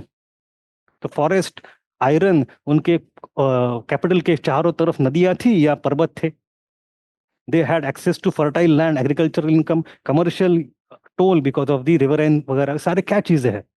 Forest हो, आयरन हो, एलिफेंट हो, कमर्शियल हो, एग्रीकल्चर हो या डिफेंस ऑफ द सिटीज हो। ये 6 के 6 कारण है मार्क्स मटेरियलिस्टिक कारण। क्या इससे अपने आप बन जाएगा? या फिर it was the leadership of the Kings? उनका रोल क्या था राजाओं का? उनकी आइडियोलॉजी ऑफ एम्पायर, सम्राट, एकराट, विराट बनना है उनको, the imperial idea of Magadh. तो वही सवाल दोबारा आ गया जो बिस्मार्क का था। क्या इसमें क्या फर्क है? Look at the next question, evaluate the role of iron technology in the development of human history in India. वही सवाल है, क्लियरली पूछ लिया, बताओ अब। नॉर्थ इंडिया, साउथ इंडिया, दोनों ले लो आप। You have next question, how far is it correct to say that changes in the post-Vedic economy gave birth to new religious movement in India, NRM? This is again iron and Buddha. वही सवाल था जो हमने पहले discuss किया था। Next question. Internal strife and conflict beset with personal ambitions was enough for the invitation of the Ghurid to invade India. Why did India fall to Turkish invaders? Was it the military technology or was it religion? Was it social system? वही सवाल है, क्या लगे इसमें? Material causes and non-material causes. Structure वही रहेगा, arguments वही रहेंगे. Even look at modern India. Dupleix made a cardinal blunder in looking for the key of India in Madras. Clive sought it and found it in Bengal. ये क्या बोल रहा है? In Carnatic War, British and French were fighting with each other. उनकी लड़ाई कांटे की थी, टक्कर बराबर की थी. गलती से British got access to Bengali resources. That's why they could conquer India. मतलब लड़ाई में सबसे important causative factor क्या है जीतने में? Bengali resources. Okay, if it is Bengali resources, it means it is not the strategic thing, it is not the statesmanship, it is not the generalship, it is resources. Is it true? Resources ज़्यादा है और जीत जाओगे आप हमेशा. Marxist सवाल है ये. Do you agree that it was the resources that led to the victory of British in India and not French? हम कहेंगे resources जरूरी थे ही, but necessary but not sufficient. वही सवाल, बुद्धा का इमरजेंस क्यों हुआ, इंडिया में अंग्रेज क्यों जीते? I don't see any difference in this two questions, they are one and the same question. आपको समझ में आ रहा है कि this is one example I wanted to bring, that you have lots of such questions that are asked again and again and again and again different format. You should have clarity of thought. History syllabus दिखता कभी कभी बड़ा है नहीं. उसके भीतर झांक के देखो, go to the essence of the subject. Then let me come up with another example. अब गांधी जी के बारे में we have lots of question. There are two types of question that are asked on Gandhi ji. One type of question is about the nature of his movement, nature of his mass movement. उसके अलग से सवाल है 10-12, वो हम अलग छोड़ देते हैं. No, there is other packet of question about specific movement of Gandhi ji, led by Gandhi ji, NCM, CDM, QIM. तो one question from Rowlatt Satyagraha काफी सिंपल, उसको छोड़ देता हूँ. मेजरली एनसीएम, सीडीएम, क्यूआईएम के बार-बार सवाल आते हैं. If you just put all this questions together and categorize them, what do you see? जब नोट्स में पढ़ते हैं कि उसका स्प्रेड हो गया, what was the participation का extent of women, of Dalit, of Muslims, of students in Northeast India, of peasant, of workers. Then we look at all the events one by one. वो सब नहीं करना है, चाहिए नहीं यूपीएससी को. That is for pre and GS. For optional, they are very much clear what they want from you. In case of Gandhian movements, you have only 4 themes. In case of NCM Khilafat movement, the causes of emergence, NCM और खिलाफत के बीच में connection क्या, सही decision था, गलत decision था. Then specifically on Mopla rebellion in Malabar, and then sudden withdrawal, उसका consequence, सब लोग नाराज हो गए चौरी चौरा के बाद. बस 4 थे. So my NCM notes will be again 1 pager. Front पे 2 सेक्शन, पीछे 2 सेक्शन, आगे ये 2, पीछे 2, बात खत्म. 2-4 हिस्टोरियन के नाम, 2-4 ओपिनियंस. उससे मेरा आंसर में on this, because I have an idea, I will craft the entire answer based on that. It's doable. But you need to have perspective ingrained first and then only you can distinguish that into. तो एक page का NCM हो गया आगे पीछे. Then come to CDM. CDM again you have typically 4 questions. There is no new question that UPSC asking. एक सवाल है द कॉजेस, दूसरा है business pressure, typical Marxist question. Business pressure led to success of the first phase of CDM. जब business people pulled the plug, Gandhi came back with Gandhi Irwin pact. क्या ये सही है? मार्क्सिस्ट वुड से हाँ सही, हम कहते हैं शायद नहीं. Then you have Karachi Congress connection with here, and then act का कितना इंपैक्ट था ऑन 1935. बस you have 4 themes. You come to QIM, you have actually only 3 questions. Cripps mission and QIM connection. You have a question on Gandhiji being uniquely militant. Why is he able to or willing to accommodate more violence this time? NCM में एक कहीं police station जला दिया, पूरी movement cancel अचानक से, रातों रात, सडनली हॉल्टेड. इन CDM उनके कॉन्शियस ने बोल दिया तुरंत, अब यहाँ पे नहीं कर रहे, बल्कि यहाँ अब सबसे अधिक वायलेंस है. तो is it a Gandhian movement और Gandhi changed? Did Gandhi change in his late life? बूढ़ा होके वहां पे उस समय वो रेडिकल ज्यादा बन गए थे क्या? और डिड ही अंडरस्टैंड कि satyagraha is not proper tool, उसमें कुछ मॉडिफाई करना पड़ेगा? Was it is mistake in the earlier way? क्या नहीं, गांधी अब अधिक मैच्योर हो रहे हैं? क्या है? बस इतना ही पूछा जा रहा है. Gandhi's belief in satyagraha and strategy of satyagraha in QIM, क्या, why is he willing to give more latitude to the और accommodation to violence? And then you have a very subaltern question, that is spontaneous revolution. If you agree कि वो spontaneous थी, मतलब आप subaltern मानते हो. We should not agree completely. Subaltern is partly rejected, partly accepted. So यहाँ पे भी आपको आंसर करते समय कहना है to some extent it was true but not entirely. जो उसको सही कहते हो सबाल्टर्न होते, हम सबाल्टर्न नहीं है। हम पार्टली उसके we empathize with the idea, we agree with certain elements of subaltern but we don't agree with wholesale. तो in case of Quit India movement दो आइडिया आते हैं। हचिंसन का आइडिया है, एक है स्पॉन्टेनियस रिवॉल्यूशन एंड दूसरा है ड्यूअल रिवॉल्यूशन और dual revolt. So these two characterizations of QIM are given by subaltern people. इसके बारे में सवाल 3 बार पूछ चुके हैं, इसका बारे में नहीं पूछा है, शायद पूछ ले इस साल अगले साल, क्या पता। तो if you look at this questions, तो मेरे पास ये चार 8 और ये 3 और एक जो मैंने कहा वो नहीं पूछा है और 4 ले 12 सवाल है। 2-3 थीम्स और है जो किताबों में होती है, यहाँ पे नहीं पूछिए। 15 सवाल हो गए। If I do only 15 questions, notes of which can be in 3 to 4 pages, entire Gandhian movement is done and dusted. बस 3 से 4 पन्ने में 15 क्वेश्चन करने हमें। तो हमारे पास क्वेश्चन भले ही यहाँ पे 25-40 हो, but when we discuss in the class we should discuss 15 questions that will be umbrella questions and they would cover all the themes. Notes तैयार, ठीक है। I'll give one more example. Look at the acts, the question that are asked on the acts so far. These are questions of UPSC, और भी questions आते हैं but these are UPSC questions. हम 1773, 1784, then 1793, 1813, 1833, 1853, 1858, 1861, 1892 सब पढ़ते रहते हैं pre के लिए, ठीक है। मेंस के लिए नहीं चाहिए, ऑप्शनल के लिए हमें कोई जरूरत नहीं। In optional they would ask only this type of questions, either a question standard on 73 क्योंकि पहला कानून था came in the context of dual government and the company का राज कैसे फेल होता है, 1770 famine in Bengal etcetera. Then we have 1833, it is the apogee of the centralization. And then some longer dure question, not about specific act but overall trend क्या था उस जमाने का, उतना बता दो।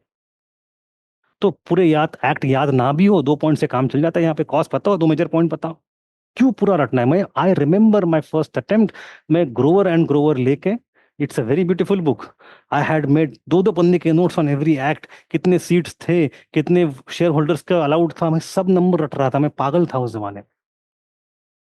Only because no proper guidance and not having looked at the question, नहीं करना था, मैंने बर्बाद कर दिया अटेम्प्ट मेरा पूरा उसमें। जो सेकंड अटेम्प्ट आया तो तभी मुझे समझ में नहीं आया, थर्ड में समझ में आया जब लिखना शुरू किया मैंने। Then I started getting interview calls every year, तो I wrote all the 6 mains, I give 2 interviews. जब ये समझ में आया पैटर्न डिकोड, तब मेरे मेंस क्लियर होना शुरू हो गया, I got interview calls, not before that. Anyway, spelling mistake long चाहिए था, ठीक है। And come to 1909, 1919, again do not memorise entire act, look at the themes even within those act. The main theme about 1909 is separate electorate, बस उतना ही theme, सब नहीं चाहिए। In case 1919 you have diarchy primarily, 1935 it was new charter of slavery, all brakes and no engine, it is autonomy। तो इसमें क्या है, you have nothing being given to you. तो एक ही सवाल घुमा फिरा के पूछ रहे हैं वो कि भाई 35 में प्रॉमिस था डोमिनेंस, और डोमिनेंस का मिला ही नहीं, कुछ नहीं मिला बस। So even in this 3 acts they are focusing on 3, there are 2-4 more things. मैं ऑनेस्टली बताऊं तो इन 3 थिंग्स के अलावा 2-4 थिंग्स और हैं वो हम करते हैं क्लास में। जैसे कि in case of 1919 it is for the first time the introduction of the direct elections and that coincides with emergence of Gandhi as mass leader. तो modern politics, party politics, direct election, mass politics, mass mobilization, वो question अलग से आता है। ऐसे 2-4 सवाल है। सफरेजिस्ट movement 20s में पूरी आती है, वुमेन्स राइट वाली, वो एक सवाल है। ऐसे 2-3, बट चलो वो भी साथ में जोड़ दो आप। तो भाई ये 3 सवाल, ये 3 सवाल और वो 3 सवाल, 9-10 के ऊपर सवाल तो है नहीं। To have the answers of 10 questions you would need 5 pages, सारे एक्ट्स हो गए। एंड मिनिमल फैक्ट्स हिस्ट्री में, my point is that history में we focus a lot on facts and facts are no doubt sacrosanct, no doubt they are very important, but अगर आप exam hall में facts heavy जाओगे आप answer लिख नहीं पाओगे। You should understand what is the role of facts in history optional. इसके लिए मैं थोड़ा सा, जो again for you people it may be repetition, बाकी उनके लिए बता देता हूँ। There are 2 parts of any answer, एक होता है आर्ग्यूमेंट एक होता है एविडेंस। एग्जाम्पल ले लो, Chola economy, Chola irrigation structure. इनके साथ Chola irrigation structure, if I want to talk about क्या क्या इरिगेशन स्ट्रक्चर्स थे, तो I'll go, हाँ, there was one inscription here, one inscription there, one Raja giving donation there, other Raja building dam on that river, आने cut यहाँ पे, सब ठीक है। पॉइंट क्या है बताओ भाई? So adding multiple evidences does not make your answer more enriched. What makes it more enriched is adding arguments and perspectives. और ये जो होते हैं ये रटने की बात नहीं होती। इफ यू नो कि क्वेश्चन मार्क्सिस्ट के ऊपर है, देखो historical causation and to justify your argument, क्योंकि हवाबाजी नहीं चलेगी हिस्ट्री में। यू डोंट नीड हवाबाजी, what you have is evidence. तो आपके फैक्ट्स जो होते हैं, they play a very important role as evidentiary value, evidentiary material. तो आपके आर्ग्यूमेंट होंगे, that will make the whole skeleton of the answer. जो रट के नहीं जाते आप, वो आपको समझ के आते हैं। एंड देन जो कुछ आर्गुमेंट आप दोगे, उसको सजेस्ट, भाई देखो ये एक इंस्क्रिप्शन था, ये कॉइन था, ये साइट थी, ये कमेंट था, ये ट्रीटी थी, ये वॉर था, ये पर्सन था, ये आइडियोलॉजी थी, जो कुछ है। तो फैक्ट का इंपॉर्टेंट तब तक है जब तक यूजिंग द एविडेंस। तो आपको 10 फैक्ट्स चाहिए क्यों? If you want, what you would get, अगर आपने दो आंसर लिखे हैं, ऐसे आपने लिखा, आपने लिखा, in your answer you have two arguments, but for every argument you get 5 evidences. आपने उल्टा कर दिया, आपने 10 आर्गुमेंट लिखे, हर को आपने एक एविडेंस दे दिया, तो किसको नंबर रेटिंग मिलेंगे बताइए? Argumental diversity and then minimal facts to support the arguments, काम हो जाता है। उससे फायदा क्या होता है? हम ज्यादा रटते नहीं है, एग्जाम का बड़ा प्रिपरेशन आसान हो जाता है। And this kind of thing will very easily show you. Question था फॉर एग्जाम्पल बुद्धिज्म का emergence, I don't remember all the facts, कौन से शहर में क्या मिला था सेटलमेंट में, आर्कियोलॉजी में, I know the theory, I will create argument. If I want to write the answer to some other question, same thing. तो हमें आर्गुमेंटल डाइवर्सिटी चाहिए, you have to give evidences, minimal evidences से, minimal fact से आपका काम हो जाता है। कुछ कुछ सवाल है, I have to concede that of 100%, 20-23%, 25% question will be totally fact based. उसके बिना आपका पत्ता नहीं हिलेगा, काम नहीं चलेगा। तो कुछ ना कुछ फैक्ट करने ही पड़ते हैं, कोई डाउट ही नहीं है। बट 75% क्वेश्चन में फैक्ट का रोल मिनिमल है। वहाँ पे दोनों पर्सपेक्टिव का है। अगर क्वेश्चन आते हैं वही कि to what extent Mughal empire was able to create united economy in India, तो आपको समझो, मुझे याद ही नहीं आ रहा फैक्ट, मुझे बस एक रास्ता पता है, यहाँ से यहाँ पथ जा रहा था। तो क्या टैक्सेशन शायद यूनिफॉर्म सब जगह किया था, जीएसटी की तरह समझ लो उसको। You have similar administration of tax structure, similar rates, you have urbanisation, you have law and order सब जगह मिल रही है, सपोर्ट है राजा का। And you have some commodities getting exchange, दो चार कंपनियों की फैक्ट्री, जिसके अंग्रेज फैक्ट्री अगर भड़ोच में है तो पटना में भी है। बस इतने फैक्ट मेरे को याद है और राजा के नाम पता है, लिखो। I still can craft a fantastic answer because I know what is the idea of Indian economic unification. I will give a premise of early modernity, I will give a premise of, अंग्रेजों ने बड़े boasting किया था कि हमारे, हमने क्या 19th century में क्या फेंकते हो, लुक एट 200 से बिफोर यू। अगर मैं ये लिखूंगा ना तो जलवा होता है, कोई लिखता नहीं है वो। एंड एकेडमी में, यूनिवर्सिटी में, professors also are not looking for, they are looking for some thoughts, some ideas, some perspective. लिखने को बस लाइन चाहिए, मतलब अगर मैं सरल भाषा में कहूँ, बकचोदी करनी है, I will be very honest with you, but वो करना आना चाहिए। And how will you do that? Look at PYQs again and again, और कुछ नहीं।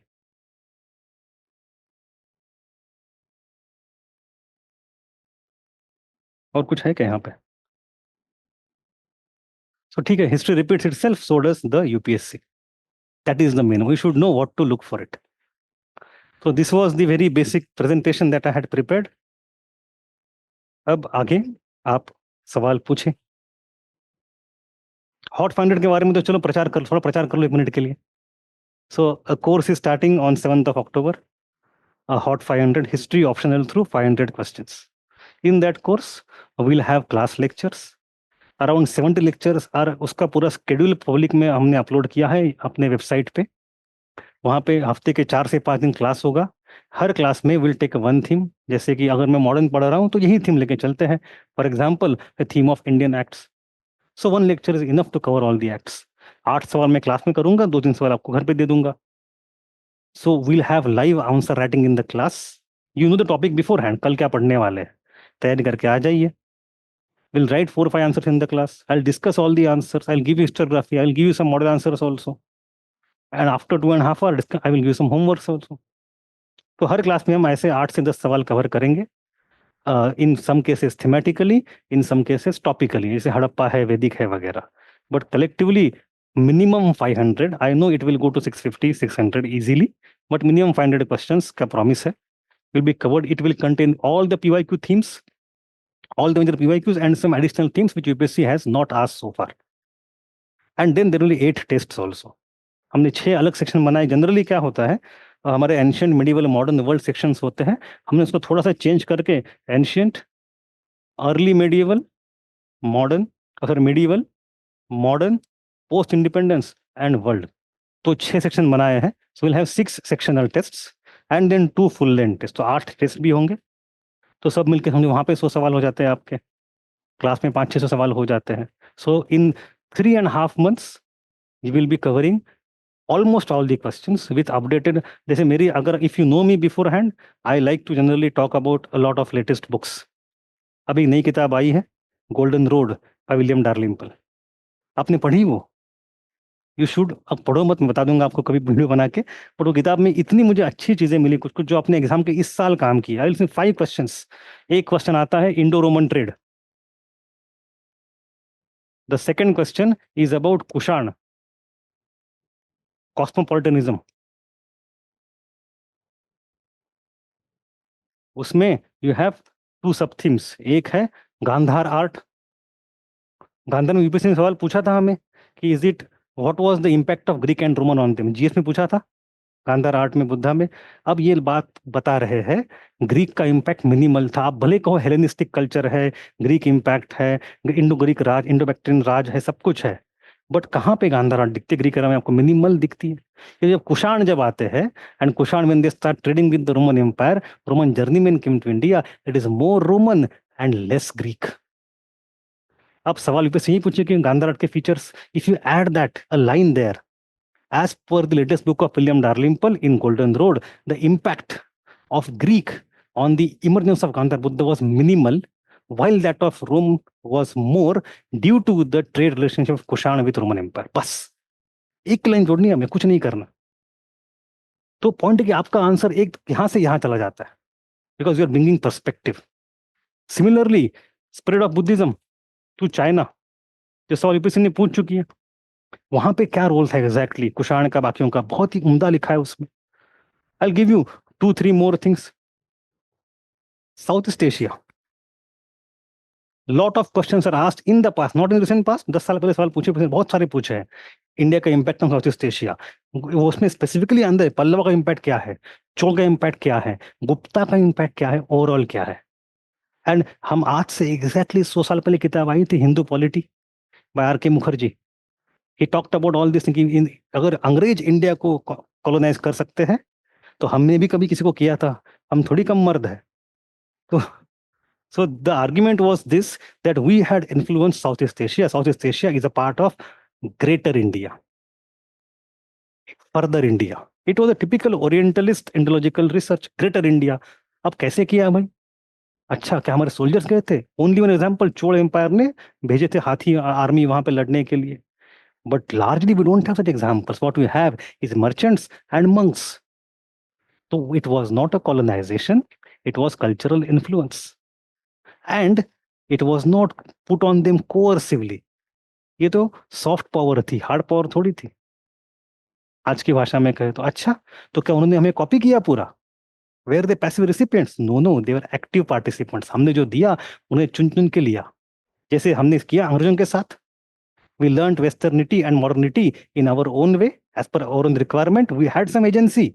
Similarly South East Asians also had some agency when they got Indianized. तो अब greater India word को ड्रॉप कर दो. अब नया वर्ड लेके आए हैं, इंडोस्फियर. इंडोस्फियर वो अपना कल्चरल, अफगानिस्तान से लेके वियतनाम तक, it is Indosphere. So this year, if a question comes on spread of Buddhism, on impact of India in Southeast Asia, I must use the word Indosphere. बस शब्द यूज करो, बाकी कुछ मत करो, लिखना पुराना आंसर जो आपका रटा रटा है वही लिख के आओ, बट आपका एक नंबर बढ़ जाएगा। तो अनदर एग्जाम्पल यहाँ पे, अरब कॉन्क्वेस्ट ऑफ सिंध। अब इसमें जो यूपी सवाल पूछती है, एक ही सवाल है कि what were the cultural ramifications of Arab conquest of Sindh, and we discuss कि बिकॉज ऑफ दैट क्या क्या हम सीखे इंडिया में आके, मतलब what of all Islamic great cultural things came to India. अब हमें उसको उल्टा भी करना है, what from India went to west because of the Arab contact. तो हमारे जो बड़े बड़े मैथमेटिशियंस थे, ब्रह्मगुप्ता वगैरह, किताबों के वहां पे ट्रांसलेशन होके वहां पे गए हैं, and rather India contributed greatly to the Abbasid Islamic cultural golden age, because Indian knowledge went to Islam, went to Arabia and translated. जिसने ये कॉन्टेक्ट शुरू किसने किया? अरबों ने किया। और उसके अंदर भी देर इज वन फैमिली, बर्माकिद। That family came from Central Asia, Persia. It was originally Buddhist family. They become Muslim, and they cultivated Indian culture, Indian knowledge culture, science and technology, mathematics and medicine वगैरह उसको, and music also translate कर करके यहाँ से लोग लेके Baghdad भेजे, Syria भेजे, और वहाँ पे पूरा रेनेसा बना दिया। We have a story of influence, we have a timeline of influence, we have specific historic actors from Burma की फैमिली। तो अगर इस साल क्वेश्चन आता है on Arab culture conquest and cultural impact, I have to mention Burma की फैमिली। तो चलो ये तो एग्जांपल हो गया। My point is that in such kind of 4 or 5 questions, ये किताब से आपका मतलब सी वाइड, जैसे हमारे ग्रुप में लोग सब मॉडल आंसर बनाओ, मॉडल आंसर नहीं बनाता मैं। आई will give you model answer of every question that I will discuss in the class, don't worry. क्योंकि कमर्शियल जरूरत है आपकी, आप उसके बिना आप यहाँ पे आओगे नहीं, मुझे काम करने का मौका नहीं मिलेगा। सो मार्केट डिमांड है, आई will give you, but I generally do not believe in model answers because they keep changing with this things. Last year जो आंसर था गांधार मूर्तिकला का, ये साल जो है बहुत फर्क है जमीन आसमान का मेरे आंसर में, बिकॉज नई किताब आई है। एक किताब पिछले महीने आई थी, the lily and the roses, lily and the lion, पता है आपने पढ़ी? वो इरा मुखर्जी किताब है। Ira Mukherjee is a professor, she wrote a book on the Awadh state in UP. So in UP in the 18th century when Awadh state was getting created after Plassey Buxar में, उसने लिखा है उसमें इतना कल्चरल ग्रेटनेस था। It was a Shia cultural state, the Shia Renaissance. सो अगर वो सवाल आता है 18th century डार्क एज का, तो इस साल जब मैं लिखूंगा cultural impact of cultural character of 18th century, I will discuss कि एक तरफ क्या हो रहा है, मुगल कल्चर के टुकड़े होके उसका हो रहा है वर्नाकुलराइजेशन, regionalisation. yes, that is true on one hand. At the same time, we are not inward looking.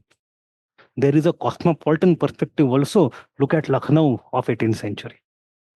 पूरे इस्लामिक वर्ल्ड से, शिया वर्ल्ड से लोग वहां पे, आलिम लोग आए, टेक्नीशियन लोग आए, they created Shia cultural renaissance. कहाँ का डार्क एज है? तो I will mention Ira Mukherjee this year, अगले साल कुछ और मेंशन कर दूंगा। The point is that answer writing is a very live performance, you cannot freeze your thinking like this.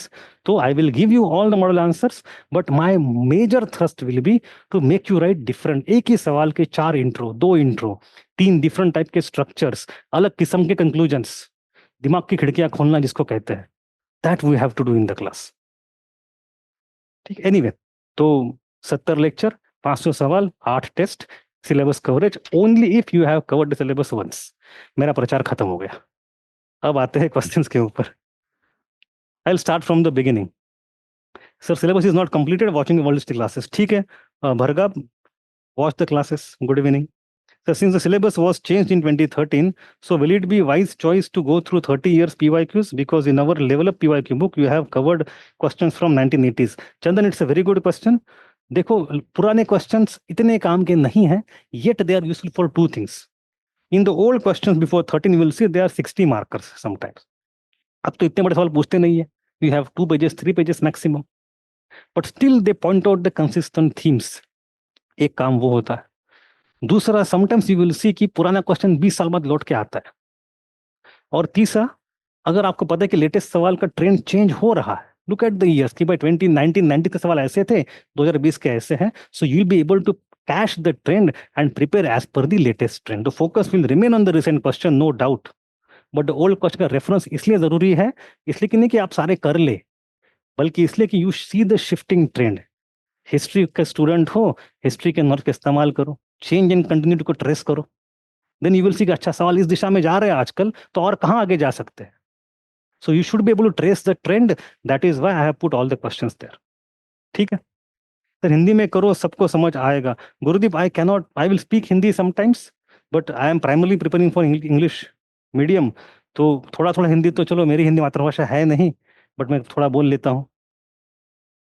Love you sir. अरे okay, thank you sir. Will address all the questions at the end. Yes, correct. अच्छा, ये level up नहीं बोला है किसी ने. ठीक है sir, please tell us how to create template for answer writing. Aditya, वो तो हम क्वेश्चन देख के ही कर पाएंगे, but I hope through this Marxist understanding you got a good idea. Template same होने के बावजूद एंशियंट, मिडिवल, मॉडर्न वर्ल्ड सबके आंसर कर सकते हो. Note making consumes too much time. Is it normal thing और any right way to minimize time? मेलो, do not prepare. देखो, I will tell you very honestly, अगर आप सारे नोट्स खुद से बना रहे हो ना, it's a waste of time, waste of life. मैंने बनाया 3 बार, बनाया मैंने 3 बार सारे नोट्स हाथ से लिखे हैं, बनाए हैं. 2 बार बनाए, एक बार फिजिकल, एक बार ऑनलाइन, तीसरी बार फिजिकल. 3 बार बनाया. It doesn't help. आप टीचर बन जाते हो. You are not here to write a book which is as comprehensive as possible. आपका ये काम है ही नहीं कि मैं ऐसे नोट्स बनाऊं जिसमें सारे सवाल फंस जाए. नहीं है. The best way is a different solution. आप 2 चीजें करें. पहली बात, get some comprehensive notes which are readymade. Readymade notes हो सकता है, कोई किताब उठा लो आप मार्केट से, किसी कमर्शियल कोचिंग के नोट्स ले लो, मेरे नोट्स ले लो, कोई भी ले लो. ये एक नोट्स आपके, या फिर आपने फाउंडेशन कोर्स किया होगा तो आपको ऑलरेडी नोट्स होंगे कहीं ना कहीं से. One set of comprehensive notes. Don't prepare them from scratch separately. It will consume lot of time.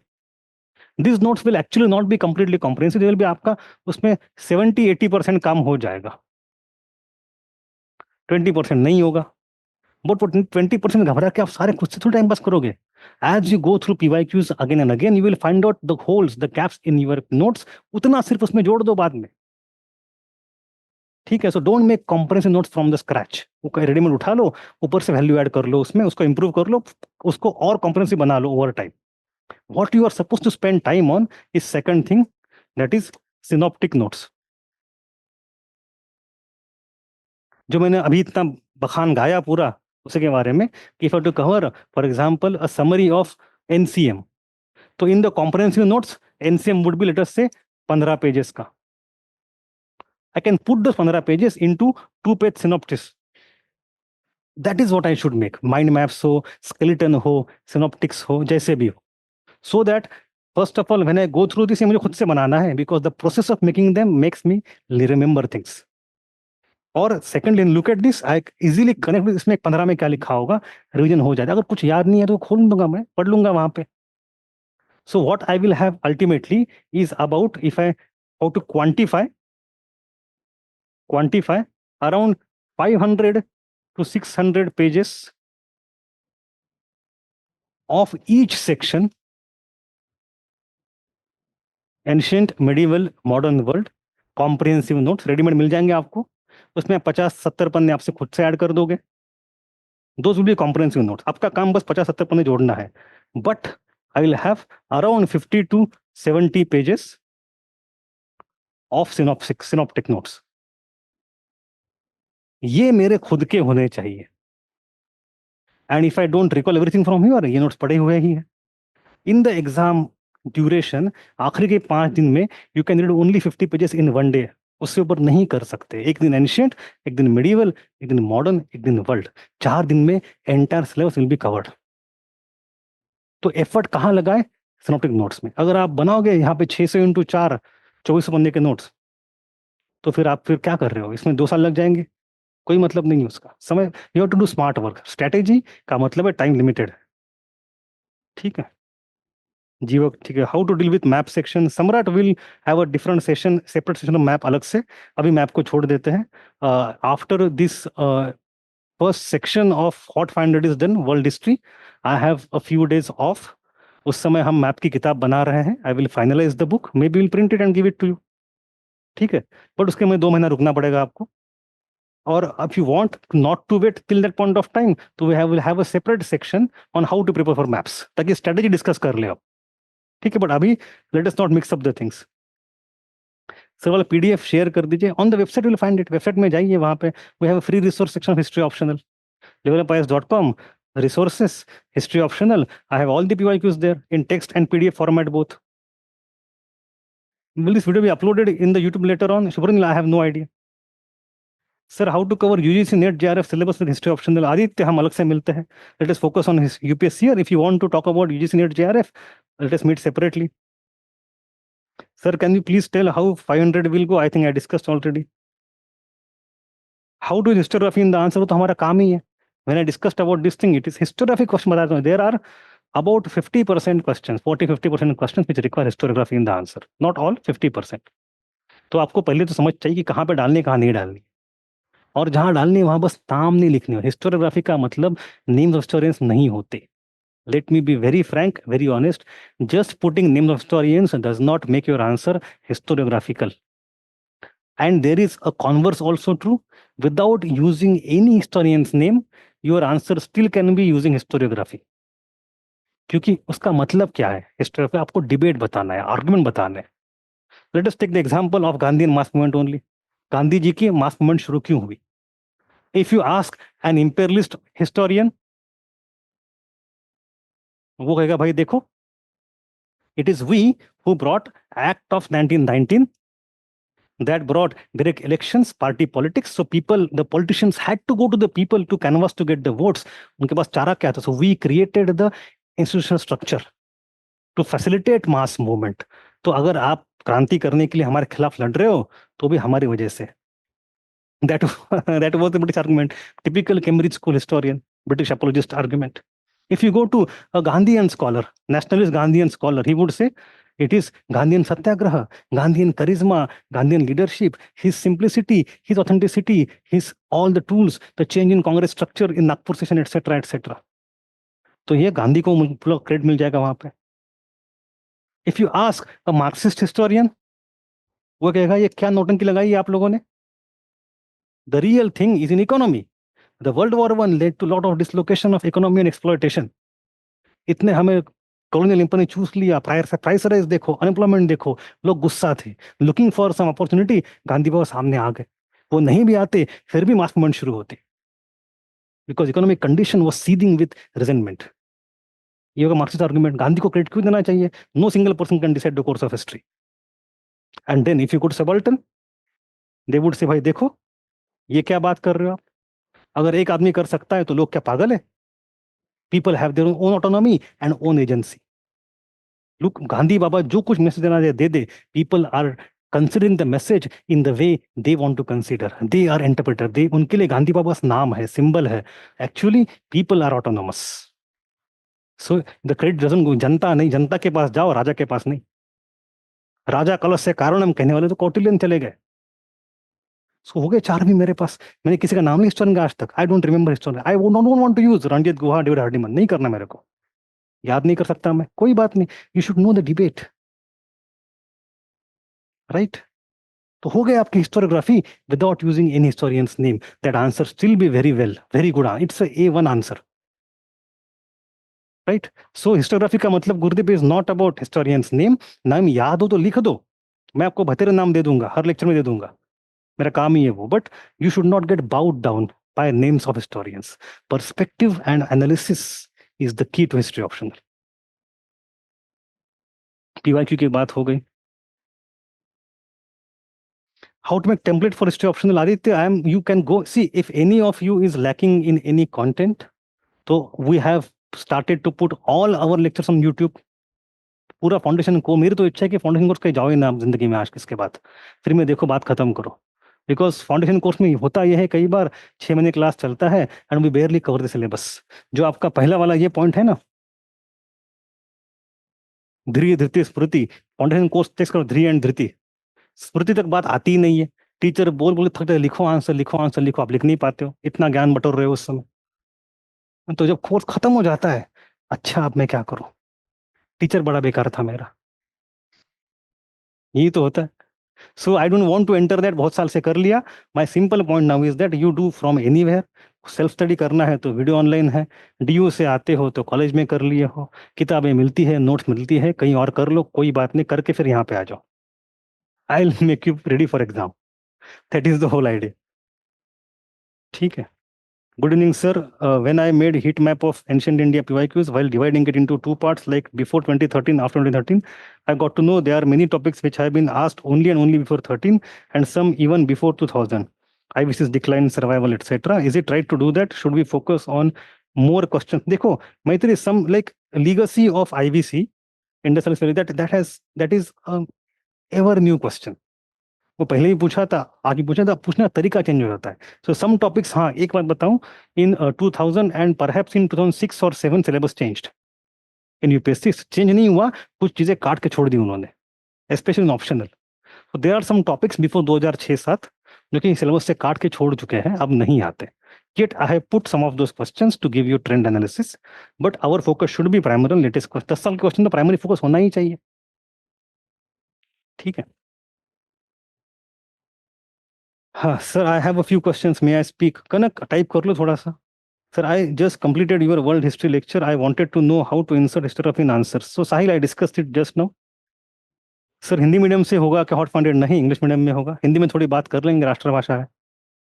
Please provide world history notes on YouTube listeners. Anil, notes are given to Sunday live students, they are not in public. All the notes are different the class. आपके पास video में सारा देखने के लिए है.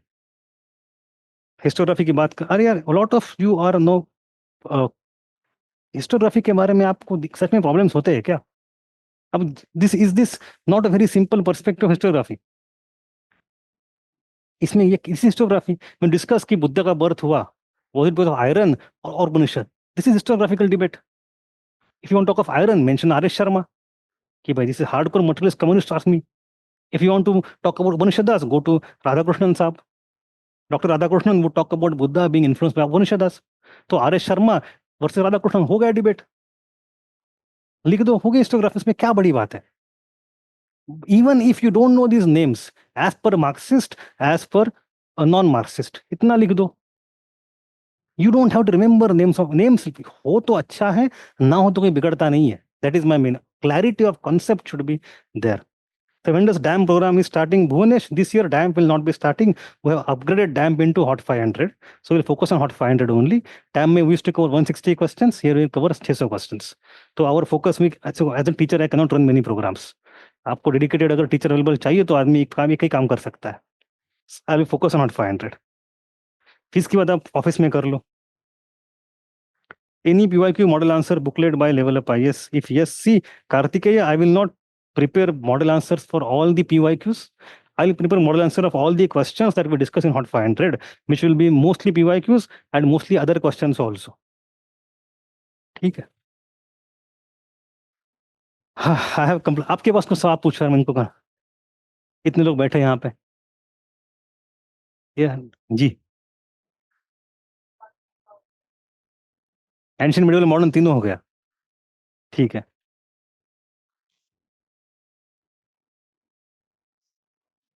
Yes. Okay. हम्म. देखो आपका सभी 10 दिन भी है, 20 दिन भी है, 10-15 दिन है, जितने भी है. 7 तारीख से ना, ये 4-7-10 दिन है. तो you can finish easily at least 10-15 lectures. तो 1/3 तो हो जाएगा उसमें. बचा 2/3. हमारा क्लास हफ्ते के 4 से 5 दिन होगा. We have 3 days off also. 2 to 3 days off. You can pick up a pace gradually. लेकिन आप एक बार पढ़ा, बिना पढ़े आए क्लास में दिक्कत हो जाएगी. तो यस, सो अगर नेक्स्ट डे अगर अपना टॉपिक है समझो फ्रेंच रिवॉल्यूशन, तो you are suppose to go through notes at least 1 day before. वरना I cannot start teaching from scratch in this batch. ठीक है, देन इट इज ओके. वो तो साथ साथ हो जाएगा फिर. ठीक है. Anything else?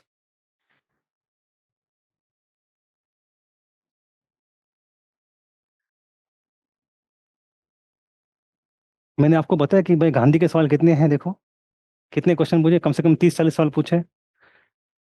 हाँ, तो my purpose is to distil them and tell you all the things. तो अगर 1000 सवाल पीवा क्योंकि है, मैं तो क्लास में आपको 400 कराऊंगा, 450 कराऊंगा, ऊपर से और 100 ऐसे कराऊंगा जो क्लास यूपीएससी ने आज तक नहीं पूछे. सो my point is you will cover all the aspects. क्योंकि जो मैं इस that's why use the word अवतार. एक ही सवाल के 2-4 अवतार आते रहते हैं घुमा फिरा के, तो हम तो वो सवाल पकड़ लेंगे. आई एक्सप्लेन कि इसके अवतार कैसे पहचानो. आपका काम हो जाएगा. ठीक है. Anything else? यस। अच्छा। हाँ, if you are a first timer, अगर आप अभी भी पढ़ना शुरू किए हो, तो Sunday live is more suitable, not the hot 500। ठीक। थोड़ा हैवी चला जाएगा वो अभी। आपको तो घर वाले ही हो आप। ठीक है। यस। और कोई डाउट? ठीक है। I have finish my graduation last month, next year is my first attempt, covered significant portion of modern India. Should I make notes topic wise? अब हमने सारी बातें तो कर ली। ठीक है। Hindi medium question answer, Xiaomi M2101K7 AI। I cannot provide Hindi model answers, but आजकल हिंदी में क्या दिक्कत है, you have English model answer, तो use chat GPT for that. या फिर there lots of translation engine online, translation करना कोई बड़ी बात रही नहीं है। एनएलपी जो इसको कहते हैं, नेचुरल लैंग्वेज प्रोसेसिंग, गूगल ने इतना डेवलप करके रखा है, you find lots of free and paid tools online. English में इतना अच्छा हिंदी ना हो, थोड़ा गड़बड़ उतना समझ लोगे।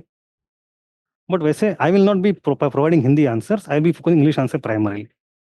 इस मैप सेक्शन इंक्लूडिंग हॉट 500, हम मैप के कुछ लेक्चर स्ट्रेटेजी स्ट्रेटेजी सेशन ले लेंगे, बट सारे मैप्स के लेक्चर वहां पे नहीं। We will get a book of mapping and will discuss strategy of mapping. अब आपकी डिमांड है तो कर देंगे स्ट्रेटेजी सेशन। इफ हाँ, मैप से शुरू नहीं होता, मैप से वहां पे।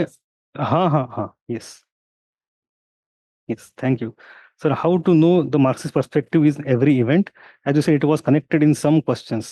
Priyanka, you will not know, it is not in every event, it is in those questions that I have pointed out. Once you read the question multiple times, you get to see question के अंदर क्या आवाज होती है, सुनो उसको, पता चल जाता है। गुरुदेव आपका चेला बना लो, अरे नहीं यार, ये सब मत करो। ठीक है। वर्ल्ड हिस्ट्री का एक बार खत्म कर लिया है, बट आपकी वीडियोस देख रही हूँ, तो आंसर राइटिंग साइमल्टेनियसली करना चाहिए। Yes Akanksha, you should do answer writing simultaneously, correct. ठीक है। I am not able to enrol hot 500, कोई बात नहीं है। I have not complete syllabus, I will give 2025 attempt. Will there be course hot 500 before UPSC 20? नहीं, देखो, साल में हम 3 कोर्स चलाते हैं ऑनेस्टली। एक होता है हॉट 500, इस साल से शुरू कर रहे हैं, it's a new thing. Sunday live होता है, और क्रैश कोर्स टेस्ट सीरीज होती है जो आप लोगों ने करी थी इस बार, है ना। So after prelims will have crash course plus test series, and it will cover substantial number of questions. Hot 500 साल में एक ही बार करेंगे। Focus on, yes, later questions after 2023. Best books for world history and modern India as per my view. Anil, for world history, there is no single best view. If you see on our Telegram channel, I have put a table. मैंने यहाँ पे 6 किताबें का source लिखे हुए, and उसमें मैंने chapter by chapter लिखा है कि this chapter of syllabus should be red from this book, this chapter from that book, जहां से अच्छा कवरेज हुआ है। तो इफ यू 6 सोर्सेस, उसमें सिलेक्टिवली किस किताब से कौन से चैप्टर पढ़ने हैं, ताकि जोड़ के पूरा सिलेबस बन जाए, ये मैंने कंपाइल करके टेलीग्राम पे रखा हुआ है, आप वहां से ले लेना। ठीक है। From which one section are you going to start? World history, Hemant. Synoptic notes can be made from themes of PYQ bullets, yes, from themes and your comprehensive notes जो आपने उठाए हैं। I have done graduation in history, but recently started preparing for civil services and came across your course on YouTube. Should I join Sunday Live or Hot 500? If you have done history graduation, and if you see Hot 500 आपको 2025 के लिए काम को आएगा। If you have been through the syllabus, if you have been through the basic story, if you have read the books, then prefer Hot 500. अगर आप नए नए पहली बार पढ़ रहे हो, then go for Sunday Live. Timing कब तक क्लास? सुबह 8 बजे। ठीक है। तो यस, गुड मॉर्निंग। जो होता है 2.5 घंटा, और कितना होगा?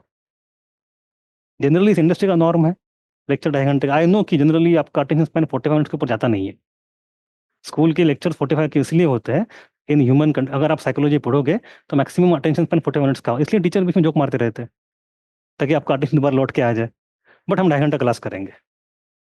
ठीक है। स्पेशली आज के दिन में जहाँ पे वो ये कल रील एंड शॉर्ट्स का कल्चर शुरू हो गया ना, वो अटेंशन स्पैन और घट गया है। बट ठीक है। Directly pick up syllabus topics in accordance to PYQs and do readings of, नहीं नहीं Rishikesh, you have to go through syllabus first, at least one round of reading, and then simultaneously look at PYQs. Don't go only question preparation, उससे काम नहीं होगा, समझ में नहीं आएगा। पहले लेक्चर देखो, चैप्टर देखो, साथ साथ PYQ देखो। How many months required to cover whole optional syllabus? About 6 months. If you're doing from scratch for the first time, if you have no idea, तो 6 महीने लेके चलो आप। Sir I have done foundation but not red Upinder Singh, कोई दिक्कत नहीं है। whenever see Aditya, you don't have to read books all the time. Foundation kiya, you have the notes, only look at the questions now, and if for certain questions you lack the information, then look at the book. ठीक है, thank you sir. Will will get detail discussion of 2024 paper करेंगे ना, बिल्कुल, क्यों नहीं करेंगे। I need to have one more YouTube video.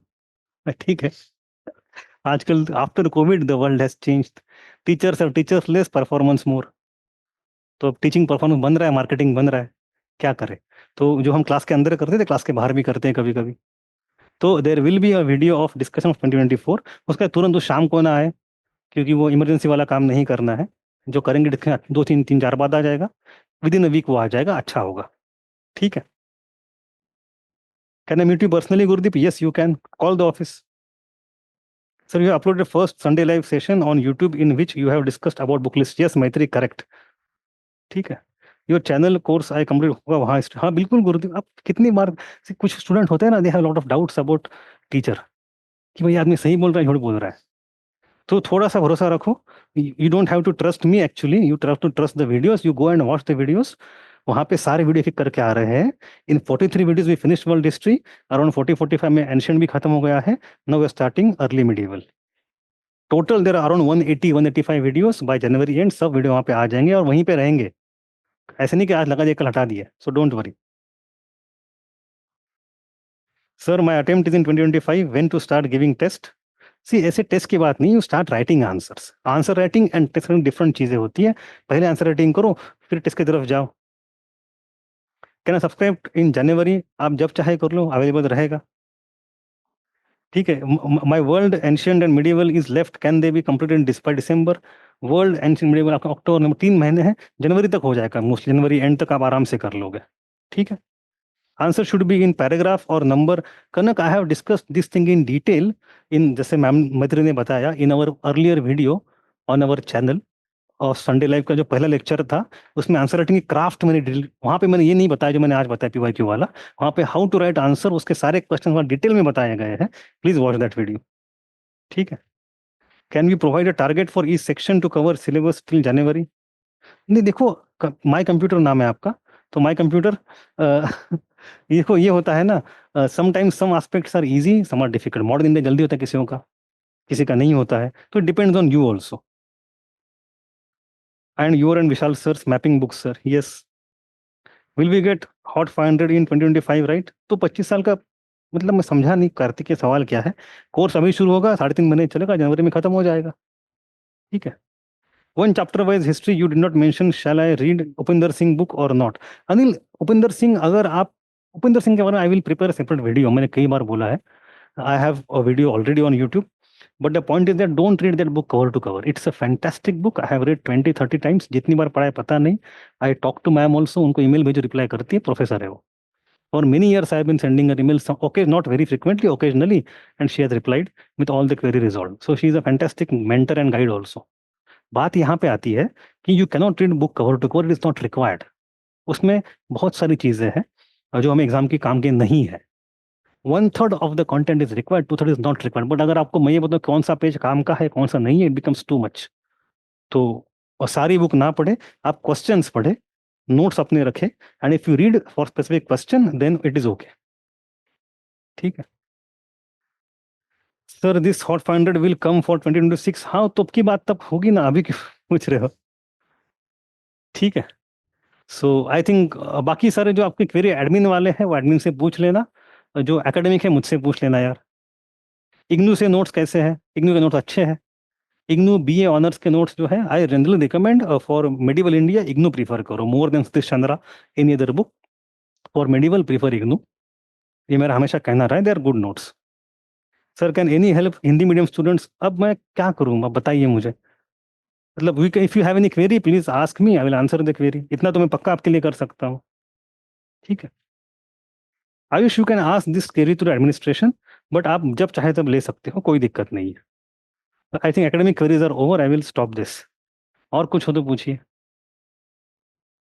ठीक है, बस घबरा के मत जाओ घर जाते हुए। ठीक है, it is very easy, rather ये आपने ऐसे सोचा नहीं है कभी ना, थोड़ा लगता है ये क्या नया चीज़ आ गया, इतना ही है, बट एक्चुअली ये बहुत आसान चीज़ है।